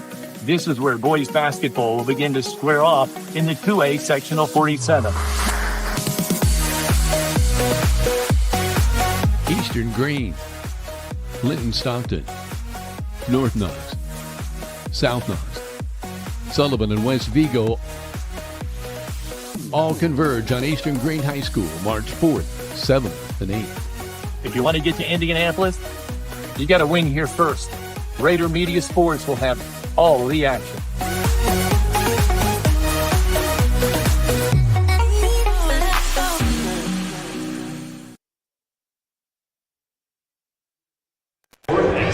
Welcome back to the E2 Custom Creations post-game show. Let's total up the scoring first of all for Parke Heritage, who wins it 61-50. Brendan Goins with 3, 1 triple. Leighton McMullen missed 2 free throws. We have Braden Luce with 18 points, including 1, 2, 3, 4, 5 trays. Unbelievable. Trey Shelsky with 1 tray, but 14 points, but he had 1, 2, 3, 4, 5, 6, 7, 8, 9 tries from the free throw line, and he hit 1, 2, 3, 4, 5 of those. Isaac Pickle with 14 points, including 2 for 2 from the free throw line, and 2 rim-shaking stuffs out here. Carter Crum coming away with 12. He was also 4 for 4 from the free throw line. Oh, Coach. Coach, I'm sorry, I didn't see you over there. Hey, we're glad you guys made the trip. Well, I'm glad to be here because it was a tremendous game. It really was. Very physical, Coach, though. Was it not? It was. It was extremely physical. I'll just leave it at that. Our kids played really, really hard tonight. I'm proud. They had a lot of things stacked against them from start to finish of this game, but they played their butts off. It's a one-possession game early in the fourth quarter. Couldn't be prouder of our kids. JV played well, and I thought the varsity kids played really hard. Played well for 3.5 quarters, and they got a lead and were able to put it away at the free throw line. But a great ball game between two teams that were playing really hard tonight. I hope you know that I never intentionally want to put you on the spot, but free throws a big differential tonight, Coach. Yep, they sure were. And the same fouls that were being called on us on one end all night were not being called.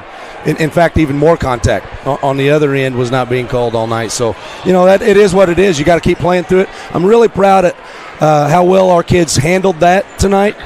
She kept their composure and just kept playing basketball. We talk about that. Play through it, next play mentality. Showed a lot of mental toughness tonight, and proud of them. Big D? Yeah, they had 4 kids in double figures, so they are very hard to defend. To me, Shelsky, he just seems like a beast at the top of the key when he sees an opening. Great offensive team. Trey really makes them go. He's so good off the dribble, and he can create so many things for them. Very, very good offensive basketball team. And, you know, the big kid inside it, you always have to account for him as well. Now, Blues averages 10, Coach. He had 18 tonight. He shot the lights out tonight. And, you know, he hit 9 threes against Linton in the semi-state 2 years ago as a sophomore. Yeah. So it wasn't that, you know, his shooting ability wasn't on our radar. Yeah. You know, we've watched him do that all year long. Yeah. He got a couple transition threes where we didn't get to him early enough in transition, and he got a couple against the zone where we didn't rotate, and then one at the end when we're behind and scrambling down by 4, and we're scrambling to get the ball back late. They're running clock, and we had to trap, and we didn't rotate up from the weak side to cover him, and he hit another one. Yeah. So he's a great shooter. You know, he really is, and he hit him tonight. Normally that's Shelsky, and he was 1 of 8 from 3 points. Goodness, if he'd have been hitting them, would have been something. Yeah. But I thought your kids, like you said, the composure, they rattled a little bit already in the second quarter, but then they rebounded and it came in. Like, the score is really not indicative. I thought Daly really pulled together, started driving, and making some big plays on the inside. It's just one of those games that, you know, tough physical game on both sides of the I said ball, but the stripe maybe. We had a lot of kids make plays and nothing was easy tonight. They had to finish through a lot of contact, and we told them, I said, you know, you're not going to get that. You know, you just got to finish, and they did and made some shots, and I thought showed a lot of composure in a very hostile, tough situation tonight. And you're home next? Yeah, we play Evansville Central on Friday. Great basketball team. It's at Linton. It's our senior night, so Miner Nation come out and support these guys. And we know how difficult this last part of the schedule is, Coach. I mean, you've got them running against the wall here. There's tough teams. Well, going into the tournament, you want to face good competition, you know, and we certainly have done that all month, and going to do that Friday night as well. Winning by 30 is nice, but it doesn't really get you prepared for the intensity that comes down at sectional time. Thank you, sir. No, absolutely not. You know, we're in a tough sectional, and we need to play tough competition leading into that, and we certainly are doing that. Have a safe drive home. Hey, thank you all so much. God bless you. Thank you, Coach. Big D, anything you want to? Well, I would just quickly. Oh, wait a minute. I didn't go over Linton Stockton yet, did I? Heather, I'll turn your mic back up while I'm thinking about it. Jackson Miller with 8. He had 2 trays, 1 in the first half, 1 in the second. 12 for Paul Oliver. 2 trays right away, but really only 3 hoops the rest of the way and 0 for 2 from the line.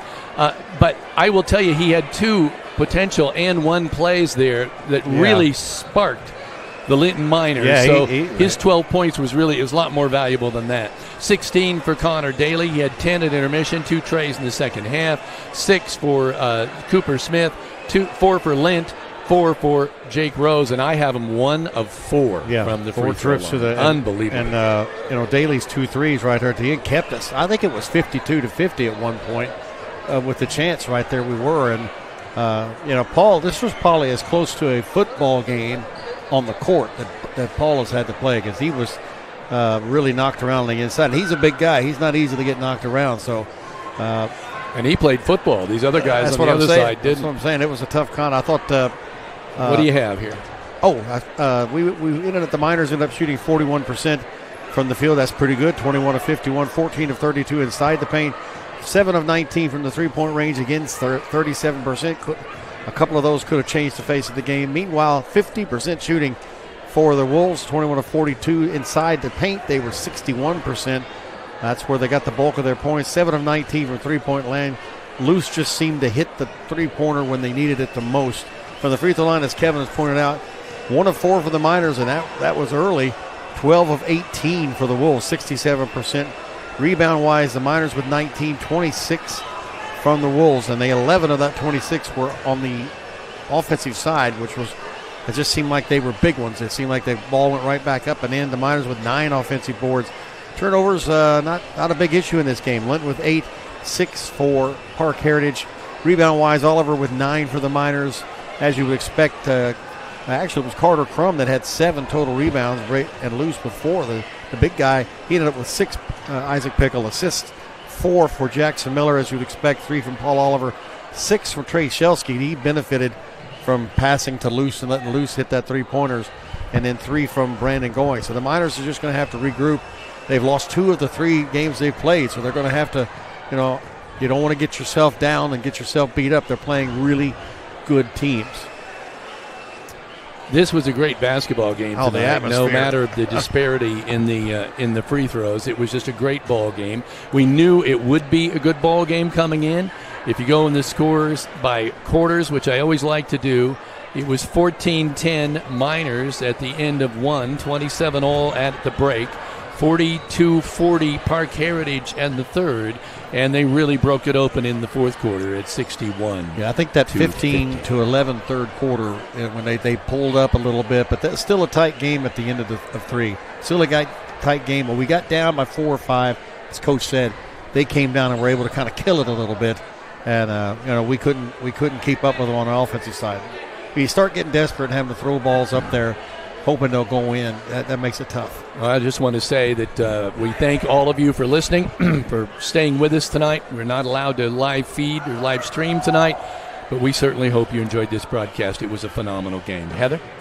As always, we're going to do a quick wrap-up here of our sponsors for making this audio live stream free to view at home for all of you. First, our Minor Pride sponsors, Walton Funeral Service, Key Associates of Linton, Klusner Construction, Crane Credit Union, Team Ortho, Jathan Wright with Indiana Farm Bureau, The Grill of Linton, Audrey Sparks with Richard Brown Insurance, Linton Sporting Goods, Alicia Cornelius with Indiana Farm Bureau, Corey Motter with Century 21 Sheets, and Michelle Stanger of Stanger Homes.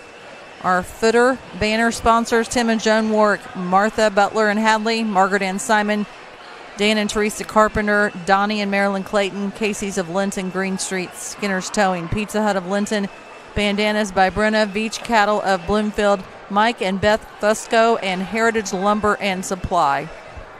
Our live read and audio sponsors tonight, Fish Monuments, Brock Anderson Construction, Violet and Companies, Linton Cycle Sales, Mayor Preble in the City of Linton, Save a Lot in Linton, Autumn Trace of Greene County, Friends of Goose Pond, Rick Crines Auto Detailing, Carrill's Gas of Linton, Bender Lumber of Linton, Hall's Excavating, Gaither Power Sports, and Midwest Satellite of Linton.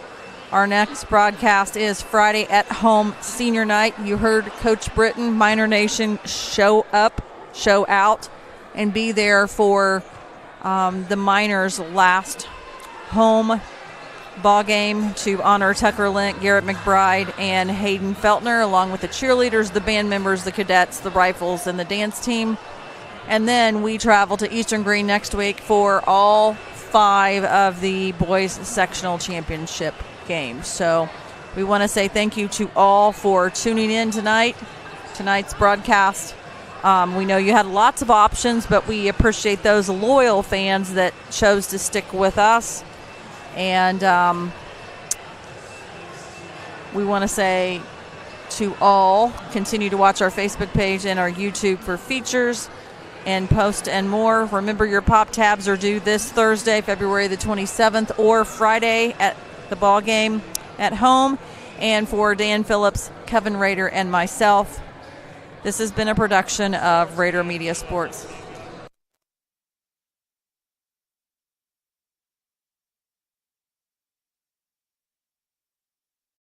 Thank you for watching this high school boys basketball broadcast. This has been a production of Rader Media Sports. Until next time.